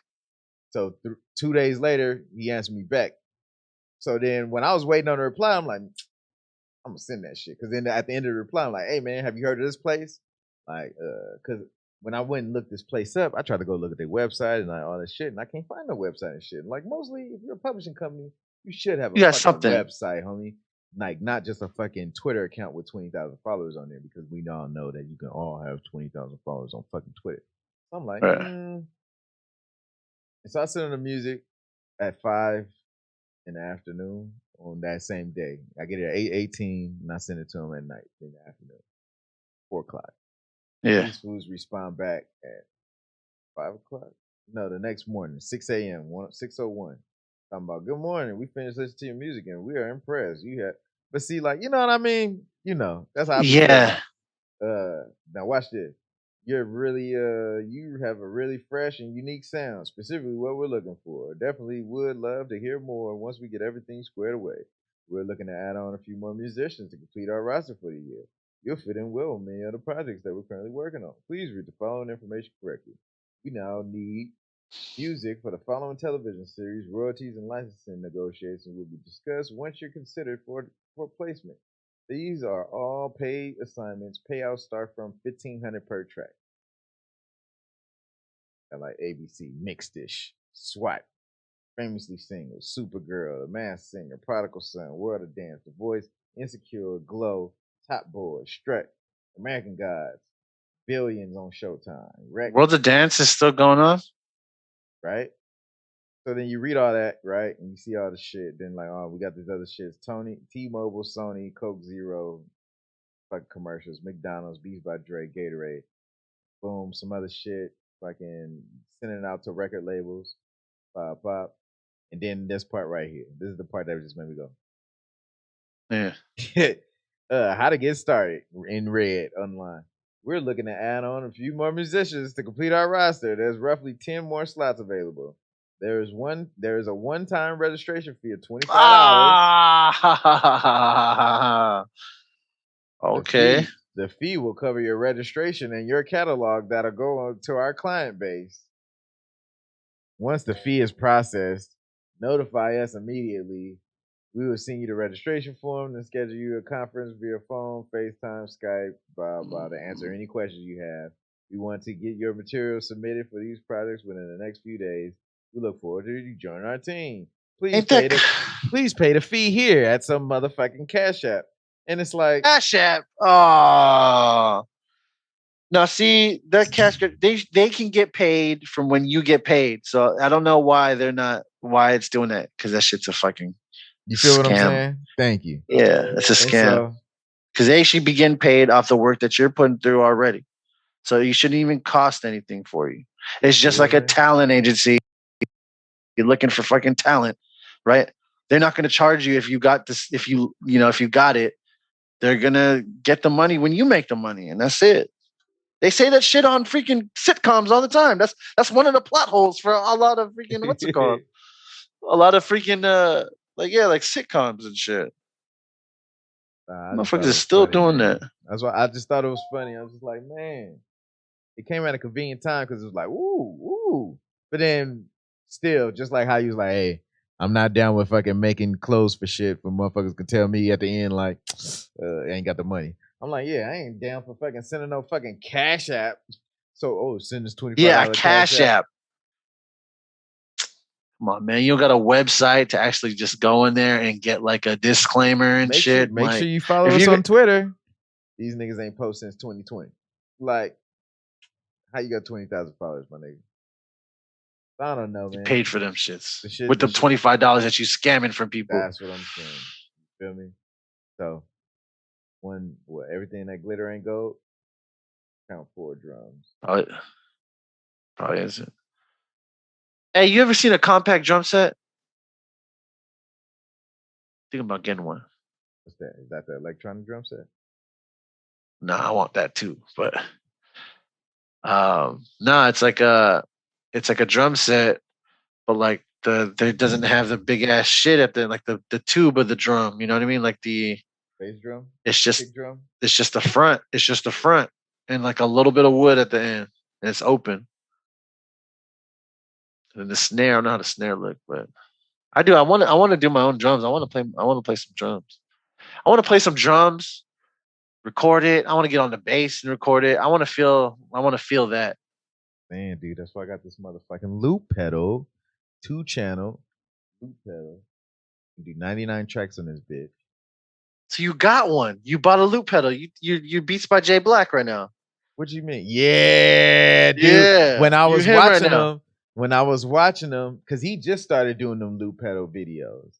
That's what I'm saying. Yeah, because I got it from motherfuckers on Twitch that I follow. You know what I'm saying? And then like when old girl fucking got the thing and I went to go support on the shit, fucking Calvin's gonna say, I got my RC30 loop pedal and then I do this and then I could do these tracks and like he played this shit. He had his motherfucking acoustic, recorded that shit in, put the keys on it, and it's like and then so before I got it, I'm like, nigga, I got a DAW, nigga, what the fuck I need that shit for? Right? It's like I just want loops, nigga. Just create a new track and then put it on the 4-bar loop, and then that shit is instant. That's a feeling though. That's a vibe. That's the reason why it's a vibe. Why it is like a live performance vibe feeling. It's not. We got to keep going back to the computer. So I was testing out today because I fucking went to Guitar Center twice today because I went. So I had the batteries. Like when you buy the shit, it don't come with the power supply. It just fucking comes with 8 batteries. Here's some D batteries and shit. Fucking AA batteries that fucking die from the first time you use them. So then after that, like, you gonna keep buying batteries or you gonna say fucking and buy the damn power supply? I drove to fucking Guitar Center early in the morning, bought the power supply. I get it back to the crib and I'm plugging this shit in and it plugs in and it goes off. I already ordered these fucking stereo cables on Amazon. Plugs in, goes off. What the fuck? Plugs in, goes off. What the fuck? Switch around the wires. Boom. Plugs in, goes off. What the fuck? I go to another Guitar Center because that was the last one in stock. So I dropped to another Guitar Center out here. Open in. I'm like, hey, woo, pop. Oh shit, for real? Yeah. So then we go. I brought the pedal because I'm like, dude, I'm not finna fucking drive back like and think that, and then come back here in the fucking, like, you know what I mean? Plug this shit in here before I leave, nigga. So they're like, oh well, we can return it, but let me test it out, blah blah. So we go over there to fucking plug it in. He plugs it in, and then he's like just trying to turn it on and shit. I'm like, nah, man, because like when you started doing it, I was like, yeah, man, once you plug in that quarter inch jack, then it's gonna power on, and you'll see that it's gonna come on and then come on, then turn off. And then you put it in, but he never plugged in the quarter inch jack. He's like, oh yeah, it's not coming on, man. So it's gonna have to be a problem with the pedal. It just remind me of them Best Buy days, like you know what I mean, when you just be bushing because you don't really know what you're talking about. But Yeah. I'm like, nah, man, like you still didn't plug in the quarter inch jack. You gotta plug that in so then you'll see it turn on and cut off. But you ain't finna just tell me that my brand new pedal that I got is broke, my nigga. Like, come on, Yeah. nigga. I know it works. So then he was like, hold up. So he goes to the acoustic room, gets a fucking cable, comes back, plugs it in. I'm like, yeah, so it comes on there and it's gonna cut off. Cut off. Normally it And, cuts off. and Normally it it cuts didn't off cut right off. there. That shit did not fucking cut off. I'm like, dude, just fucking drove this 30 minutes, nigga, round trip for nothing, fucking hour round trip for nothing. Hold up, man. Like, Is it that spot? Is it that guitar center over there by that fries? yeah, I went to two of them. Oh, That okay. was, Yeah, you went but yeah, to. that was the second one I went to. Yeah. I know exactly where that shit is. It's next to a GameWorks, man. You Yeah, know? hell yeah. That's what I was Yeah. saying. Toys R Us died for Guitar Center Stairs. Because when I was leaving out, I was like, dude, why does it feel like, because I only planned to fucking get power supply for the loop pedal. I fucking walked out with this damn rattle. Because I I want to be able to make some West Coast tracks, but you know when a fucking snare hit and that it gotta go. Like I wanted to Yeah. go just Yeah. that little. You know what I mean? There it is. And then I'm standing at the front of the thing and I seen this shit. And I'm like, I can fucking. Sit down, sitting like, man, I can get this shit in key of F. I didn't know they had different ones and shit. I just been learning shit. Because the kalimba, the fucking xylophone. Because why? Because I can put one microphone right here, tap that fucking loop pedal, and fucking add this, and add this, and Yeah. add the kalimba, and add this, and add the xylophone, and then I got my mother. So now the next thing I'm gonna do is I want to stream with this. Like this is sending me in a whole nother direction, and I'm scared because I don't want to do it, but I think I could do it. Oh, girl gave me that confidence without her knowing that she did it. Yeah, why do you think you can't do it? You're already doing all this shit, man. Of course you can do it. You can do anything, Like man, honestly. singing, dude, singing, Tim, you're singing, black. You can sing automatically. Come on, man. singing and playing at the same time. And fucking another thing is like my struggle with Twitch previously is that I'm a private person, you know what I mean? So then like I don't even imagine like how old girl be having like 300 people in her shit, like, you know what I mean? And it's like, nigga, I'm cool with my 4-5 niggas that come through on my show. I'm like, nigga, what would I be doing with 300 niggas in there? Motherfuckers would like try to get to know me and shit. Like, nigga, no, nigga, I'm just don't talk to me, nigga. I just want to do this shit, nigga. I'm just in the corner just chilling. Don't talk to me, please.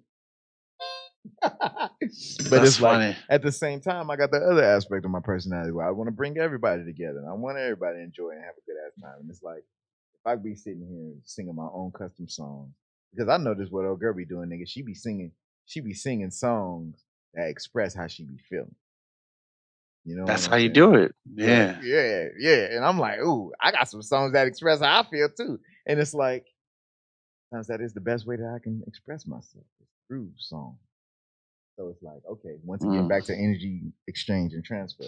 I'm like, if I got, because like once I got the loop head, I'm like, this is me committing to it. Like, nah, dude, like don't fucking bullshit. Oh, girl said it too. You're already fucking doing it. You're already doing it. You're already doing it. Why not fucking Why not? do it Yeah. for real? Yeah. Why not try it? You might not like it. You might like it. Well, throw that energy that way. See what happens.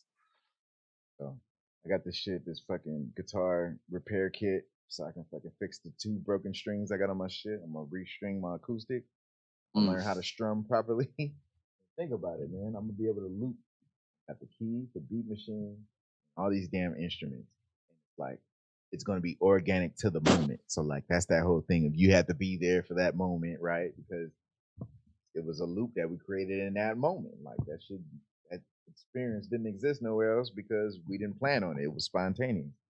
Right. That's the difference between going through hitting record and going on fucking Logic versus the best part is all I got to do is have the instruments loaded up. I don't have to record shit. Just the Yeah. microphone is going to pick. Like I got the loop. So this is how I got it loop. I got a MacBook going.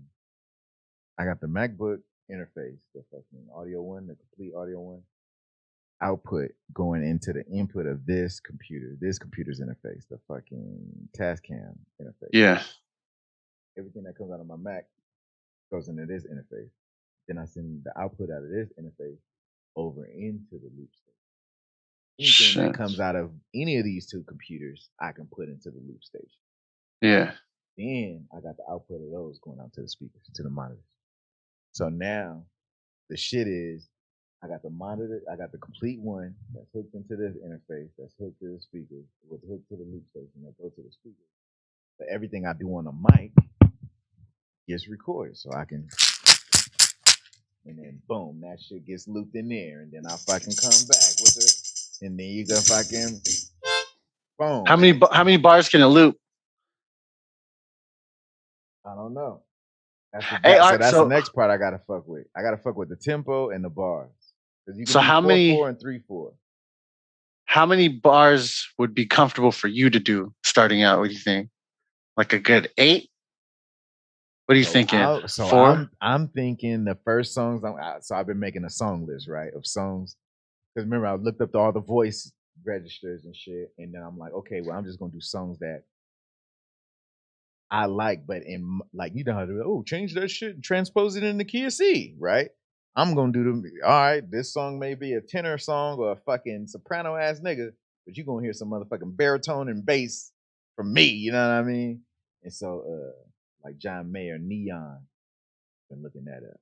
There's a piano version of it because he gets down on the guitar, but I'm further along as a piano player than a fucking guitar player, you know. And if Your I can get guitar is that hard. sound, 6 strings. Yeah, Six dude. string strumming, knowing how to shape your hand and slide up and down the fucking fretboard. I be watching a girl do that shit. I'm like, man, and she got 6 years playing that shit. But anyway, fucking when I'm thinking about playing on the keys, I'm like, dude, fucking. There's the main thing when I look up singing and playing at the same time. They said you can just build slow. Like, yeah, you can play the whole complex version of the song, or you can just play the main chords, and you're accompanying yourself. So if you Right. play the main chords, when star blue gets dark enough, right? As long as you got the main chords in there, everybody know what you're talking about. But then the song is validating the shit. Then as you get better, then you can fucking start playing Do your better. little the additives, yeah. When you feel it, that's when you start feeling. Dude, Yeah, man. have you seen Soul yet? Man, my family, they watch it all the time. I've not sit there and watched it yet. Gotta watch it. I know my wife's like, you out of everybody in this household You should be out of watching this. everybody. I was like, I'll watch it. I'll watch it Musician later. Twitter all said like, if you are a musician and you ain't watch Twitter, I mean fucking Soul, you fucking up. And mostly all everybody that's an artist mostly all said that shit. Fucking up. But just like Pixar, you know how they've been doing lately. What? Like you know how they fucking make you deal with death and shit, and like Oh yeah. fucking up. All these like I think even Moana. I ain't seen Moana, but I heard Moana in a or what's it? Coco. Coco. That's the one. Oh, Coco's a good one, man. That's a really good one. You gonna say it's good, but ain't it still like making you deal with death and shit like that in that movie though? Well, yeah, it's about what's it called? It's about the Day of the Dead and like his grandfather and stuff like that. So it's crazy. That's a good one. Because the music in there is good. That's the reason why I like it most. And it's a good story too. But yeah, Coco's a really good one. Yeah, I gotta watch Soul, man. Yeah, I know Jamie Foxx, the one in there, so Which Jazz. man, I tucked my tail when I was at Ty Lopez. He gave me them tickets to the fucking Hateful Eight premiere, and I was gonna say what's up to Jamie Foxx, and I just tucked my tail. But I was right there. Jamie Foxx was standing there, and they was fucking talking to Wee Man and shit. Some girl came on with platinum fucking pumps with fucking rhinestones. It was crazy, but he was doing the same shit he normally do. But Yeah, man. I've been in the rooms with all these motherfuckers, man, and I don't feel it was by accident. I always felt like I was destined to do it. But it's But like, the opportunity, your opportunities, right? That's what I hate. I hate the regret of the opportunities missed. I don't like that feeling at all. so, but at the same time, I'll be looking at the benefits of the shit when you don't know what the fuck you're signing up for. Yeah. I'm glad that I didn't go down the path. I was way more green. I was green as fuck. Like, you know what I mean? And it's like, with how nice and gullible and shit, like, I didn't need to be fucking, I didn't need to be fucking, like, you know what I mean? Because motherfuckers would have been setting nigga up, nigga, in my pockets and everything. Because, like, that's the one thing I realized fucking about that fucking Hollywood bullshit is like, I'm genuine. Like, when I say I'm cool with you and shit, Yeah. I'm actually cool with you. Like, I'm not just cool with you in your face. I'm cool with you behind your back, all that. I'm cool with you. Like, you know what I mean? But what I've learned through these, like acting motherfuckers, man, some motherfuckers is cool with you. You know what I mean? Yeah, you know what I mean? And it's like, It's all. yeah, please. Yeah, just like the fucking, the tragedy and, yeah, the comedy and tragedy fucking bullshit. Is that. And it's like, I hate the mask, man. I like being real. And I like being so real that it makes other people want to be real. And I like when they be real because I'm being real. Yeah. Real boomerang. Rhythmism of realness. It's the rhythm of the night. Yeah. No, Yeah, or the Reeboks or rhythm of the Nikes. night. So on Yeah. the Reeboks or so Nikes. Checks over stripes. No, I'm just kidding. Yo. But like, yeah, man. I don't know, man. Yeah, we getting more concentrated on this shit. I wrote down my fucking clefs. I know how to read the fucking music. I've been practicing my Schmidt exercises. Go in, man. We're gonna have to fucking move this shit soon. I gotta fucking do some tours and shit like that.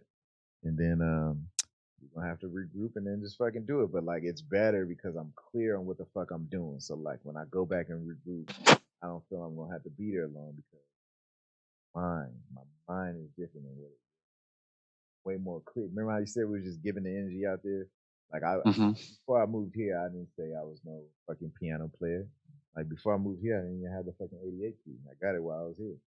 From Yeah. that same guitar center that you know about next to Fry. That's right. Curbside. This motherfucker coming fucking curb being on smart ass. He's like, where you want the piano? I had the trunk open and was like, trunk. And he was like, I'm bringing back a full size keyboard. It's not going to fit in the trunk. I'm like, nigga, the back seat then. Nigga, like, you gotta get sassy with me, nigga. Shut up, Use nigga. this. Use this. You got one, Please. right? Come on. You're the back folds down. Acting like, nah, my back don't Oh, fold down. I'm just But saying, you yeah, know. still, yeah. But still, like, full size keyboard. And I didn't, but still. You talking about I'm cool as fuck, but I ain't cool with these motherfuckers. Think I know this shit. I know my shit. Yeah, So what motherfucker. you doing? What are you doing for next week then? I mean, how long do you have until you know, gotta yeah. Technically, 3 weeks, Shit. April. So what are you gonna do for next week? Like music wise or things? Just Oh man, keep it we still keeping it keep it pushing, minimal. man. Oh, okay. Still keeping it pushing, man. Cause 22 Fridays in, 22 Fridays ever since October 25th of last year. I got 43 or 42 more Fridays to go. Be able to end out this year with every Friday a single came out. So still haven't released Blessed Energy. I fucking threw out West Coast Head Nod. I haven't listened to that yet. I gotta listen to it. Some of this shit is like me finishing up shit that I never finished. You know what I mean? Yeah. Being able to sound design now because I didn't know how to do shit back then. But yeah, nah, dude. Yeah, keep it minimal. This is what we're gonna do. We're gonna have a fucking loop stream where I fucking stream in front of this shit and I got the pedal and I'm getting down. I gotta go in. I've watched 3 different loop pedal videos where like, and this one dude, man, he plays the Spanish guitar so fucking clean. I like how when they put the rhythm in and then they put the bass in and then they're talking about like the tempo, they use the tap for the tempo to be parts of their drum because these niggas is live, so they don't got no drum machine. So they got like built in like drum machine patterns and shit. Yeah. And they use the metronome as the hi hat, and then they speed it up and make double time and shit like that. Like they get creative that way, and I'm like, damn, that's smart. And I'm just like, Yeah. nigga, I'm just gonna run machine and have my drums over there, put the Hey, drum kit in man. there, loop that shit in, and then now I got everything. Because then I could do, even when I make my videos, I'm gonna put the cameras in certain angles, and my shit gonna look like the counting all them niggas. You know what I'm saying? Beats by Jay Black now. He's One, J. because Yeah. one thing He's Beats he's by off. Jay Black, yeah, but Beats by Jay Black only got that one camera angle. I want to get all the little different little nuance shit. So when you know how the count be doing where he be, man, you got like 12 cameras, bro. You better, yeah, you using all of them. I know you. need to. You get the one right here. You're all on the bottom, one up top, Come one on the on, side, feel me? one right Crazy here, part is looking like facing you. I gotta go back to this fucking shit. Obviously, I don't want to do it, but like, hey, it is what it is, man. So fucking rearrange the motherfucking garage. I was looking at this shit and I'm like, I can have this in the room, but then now you're gonna be dealing with the beef of niggas is loud and all that shit. And I'm like, just go to the garage, man. Pimp out the motherfucking garage. My couches is still in there from my apartment. I'm just gonna fucking rearrange the garage, get all this shit in there. There's some couches. Get a whole little stream situation going up in there. Let's go. Walls to the wall. Create these ebooks. Create this fucking sample pack. This is a part of the fucking shit, man. I want to fucking. I'm gonna be clear about what the fuck we're gonna do in the sample pack, because it's like that got to be a part of the goals, man. If I could just do one thing, that's one thing done. Versus fucking, oh, I need to do another thing. You know what I mean? Right. That's one thing done. Exactly. That's true. I know. I want to break out the snare, and I want to break out some more actual drum sounds rather than me trying to, because some of the ones don't. Yeah, some I don't want to do that. Sometimes I want to keep it, keep it organic, just like these vegetables. You know what I'm saying. I'm gonna be honest, I didn't make any beat last week. This was weird. First time. No, you know what? I did make a beat. I I didn't finish a beat, I should say. I did make a beat. But I did find out stuff about what would help. So it's not like this week was a failure or anything like that. I did touch the music once this week. But I got the shirts out. I was able to do that and learn from it and be able to get the information that I didn't know about before that was kind of plaguing my mind because energy was everywhere and you don't know where to go. So I'm a little bit more focused now, especially talking to you about it. It kind of sets things in a different light. You know what I mean? Not a different light, but it's more clear. A little, I scouted a little more. You know what I'm saying? Go, let's go. Yeah, we're over here. We're assessing the terrain. You know what I'm saying? See what we can use and all that. But I noticed that even though I haven't been doing a lot of the chop sections, I've been releasing beats on BeatStars. So that's to me in my head, that's my goal. I need to have beats there, and I just have to have them there because if I make beats for rappers, these rappers have to get them.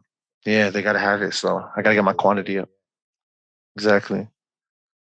The goal is 30, y'all, just in case y'all forgot. I think we have 14, 15, or 16. 16 right now. 15.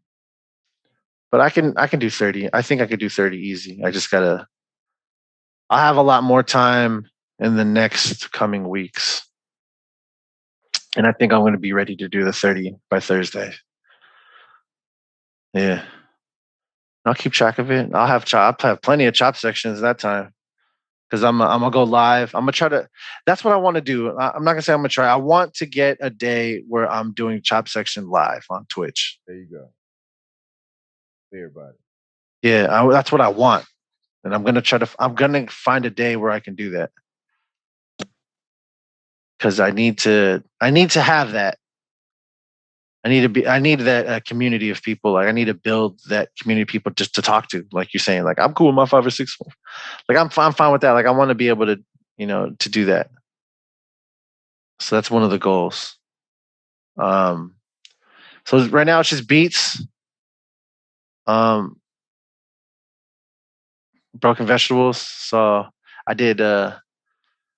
I do want to get some percussion, so I might build up my little sounds like you're doing right there, brother. See, I'm copying you now. You know what I mean? Hey, I'm I copying the gotta. count, nigga. Did you see that trailer? Nah, Yo. I didn't though. But hey, this is because Tim bought a kalimba. I said, "Oh, I want to be cool like Tim, man. I want to be Boris the Beast too. Let me get a kalimba." I'm not even cool. Yo. Obviously, you're cool to some people, man. Hey. Enough to get in their dreams. Hey. Let's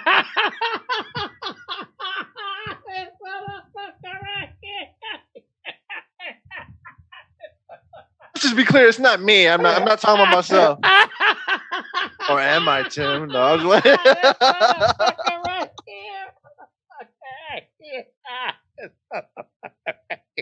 If it's true, you know what I mean? If it's true, then you know what I mean? Like, this is cool to come back to. Hey, if it's true, it is cool to come back to. If it's true. If it's true, it's just cool. Yeah, man. If it's true. Yeah.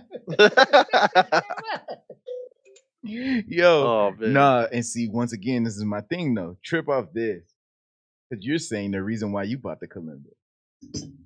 Remember, Yeah, sounds like, cool. It does sound cool as fuck. Sounds cool. But I think this is 3 episodes ago, and I was like, dude, I can't plan this shit. The fucking synchronicities, man. I was just looking at the kalimba and all the fucking shit and all this, and I'm like, you know what I mean? And it was like the shit was just linked up too much, and I'm like, this don't make sense. But if motherfuckers is feeling what I'm feeling too on the other end of the spectrum, that the shit don't make sense and all this, then I know I'm not tripping. You're not tripping. You're not. You're not tripping. I'm not tripping. I like the kalimba. That shit definitely, every time when you hear a certain tone, it reminds me of Mr. Rogers. Yeah. Every time. I get that nostalgic feeling. I can sit here and play it like it's a Game Boy, like just. It's so calming. Yeah. This is a lo-fi secret right here, man. Listen to that shit, man. Just going down that. You could just play it down and then end it with right before you hit the last note, right? Or 2 notes. Easy. Oh man, I'll be playing this shit by ear. Oh. All right, man. Yeah. So next week, I'll be making beats and working on broken vegetables. Yes, sir. And that's it. I'm not gonna. I'm not saying I'll try. If when I'm making a beat, you know why not? I'll throw it. I'm gonna do a chop section. I need to get back on it anyway. I took a little break, so well, it's not really a break. You definitely took a break. You definitely took a break. You know what I was thinking to myself? I was like, damn. I was like, man, all right, if he ain't gonna have no more chop sections up, I'm like, what I'm gonna jack, nigga? You gonna have to send me a beat pack, nigga. All right, man. I guess I have to make some more chop sections. Then. I went back to your first one to put that on episode 26, Copper Penny. Oh shit! I was like, hold up, man. I don't think I was like, let me go back through the archives. I was like, all right, we got 22 chop sections up in here. I'm like, and we got 26 episodes. I've been using them every single week. Let me see where we ain't got none. So I was like, all right, Copper Penny. But I'm like, yeah, you gonna have to send me a beat back. You ain't gonna be uploading it. You gonna have to send me a beat back. Because I'm always gonna put one of your tracks at the beginning of the motherfucking show. This is how it starts out. This is what the routine is. Recycle the shit.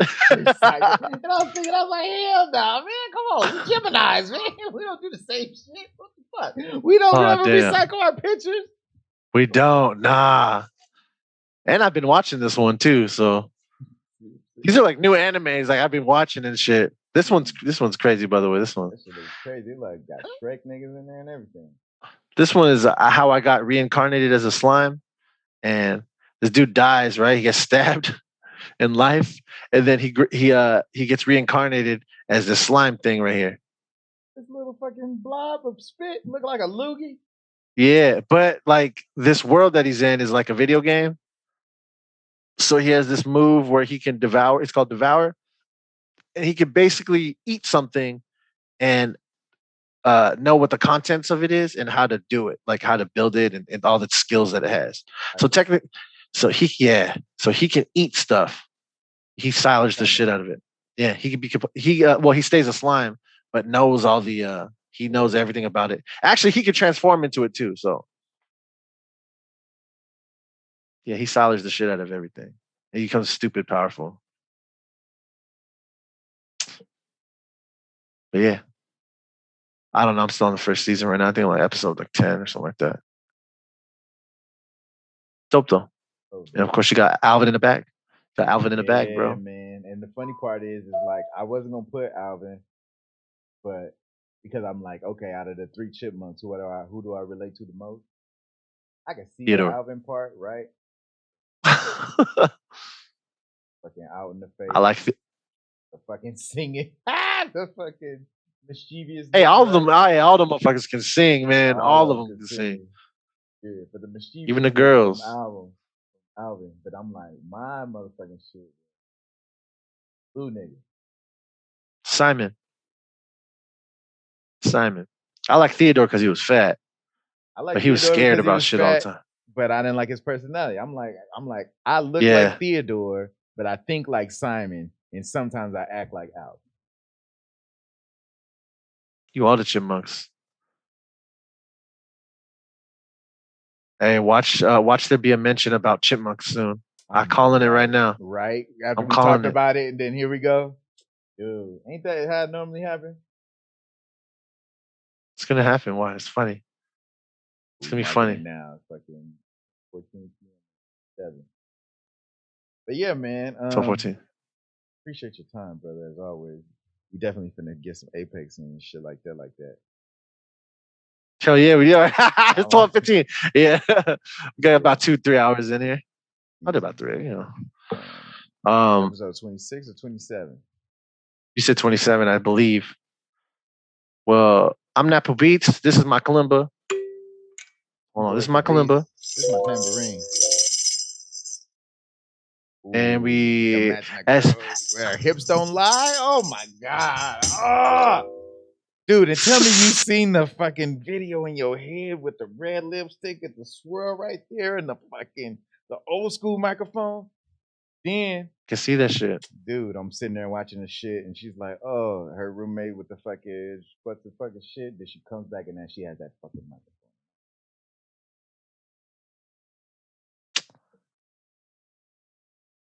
And this Boris the Beast. Tripping. You're just watching a grown ass man have all these figments of his imagination. If it's true, then I get to confirm if it's true. But otherwise, I feel like a fucking crazy ass motherfucking cuckoo. Hey, we are a little crazy sometimes, brother. We're all a little crazy sometimes. We're an artist. Hey. Eclectic. Hey, do you believe in magic? Hey man, it's dope it's dope. Like if it is what it is, like for real, like if everything has really been linked up and everything is what it is, and like motherfuckers is saying shit back and forth and like sending coded messages that only you can understand and shit. Because the thing I do trip off of with that freestyle, nobody said nothing. Everybody went and liked it, but nobody said like, hey, Till, like who the fuck, like, you know what I mean? Nobody did that. And I'm like, just to think to myself that I just threw that shit into the motherfucking world. And if she did see it, and if she synced it, if she went, is he talking about me? Like, yeah, like I just like, and then I'm watching this shit on the other end. I'm like, talking about me? Like, you know what I mean? So I don't know. It is what it is, man. I'm fucking thankful and grateful. But I know at the end of the day, don't shit move unless I do. But at the same time, we already know about shit that ain't being reciprocated or appreciated or ignored. You don't really fuck with, man. It's like obviously you don't give a fuck. And the one thing I did think about too, is you said that turning point. When we was talking, and then I had to come to that point. It was like, I'm not bullshitting. Like, you know what I mean? Like, Yeah. that's my thing. Immediately. I just I'm said it not immediately. bullshitting. Because I don't like that. Oh, I don't know. I don't know that. I was done with all that. I was like, look, if you're gonna leave, I said that. If you're gonna leave, then you're gonna leave. Don't like just tell me. Linger.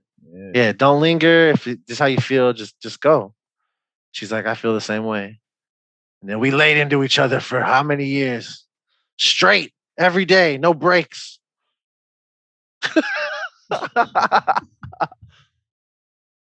No, I'm serious. That was crazy though.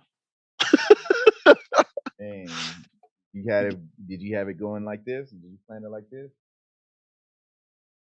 Always surprised. Surprised about what? Like, 'cause how many years y'all been together now? Shit, It's 2011, about 10 years. 10 years, right? Mm-hmm. So 10 years ago, did you imagine like, dang, when you was getting with her and you was like, oh, I'm serious, like that part where I ain't with the whole like, if you just gonna leave, just leave, right? You was at that part. You imagine own run, like all that, or you just was like, I I like her a didn't. lot, right? See, you didn't. I didn't Where were know. you at? Why would you? Yeah, why would you want to know? You just knew what was You ever in just, front of you. yeah, man. If the love is there, then the possibilities are endless. You know what I'm saying? Like, the love is there. Like, you can just, I don't know. That's what the journey is, bro. Like, that's what the journey is. That's what the journey is. Go back into some sage ass shit. Come on, man. Where I learned it from? I learned it from you, bro. I learned it. I just know this. I just know this because I know it. Like I know it because I'm in it, you know. And I've lived it. Yeah. Sure. Yeah, man. If you're in it, it just happens. Like you can't it's like why would you want to force it? If you forced it, yeah, like why don't you like how Bob Ross said about forcing your artwork. Love is art, bro. Art is love. So we're gonna sign On off with that that. note, yeah. On that note, Yeah, no. that just gave me the like I'm NappooBeats. Boris the beats. We do this shit every week. We do this shit every week. Let's go. Nipples. How old are you?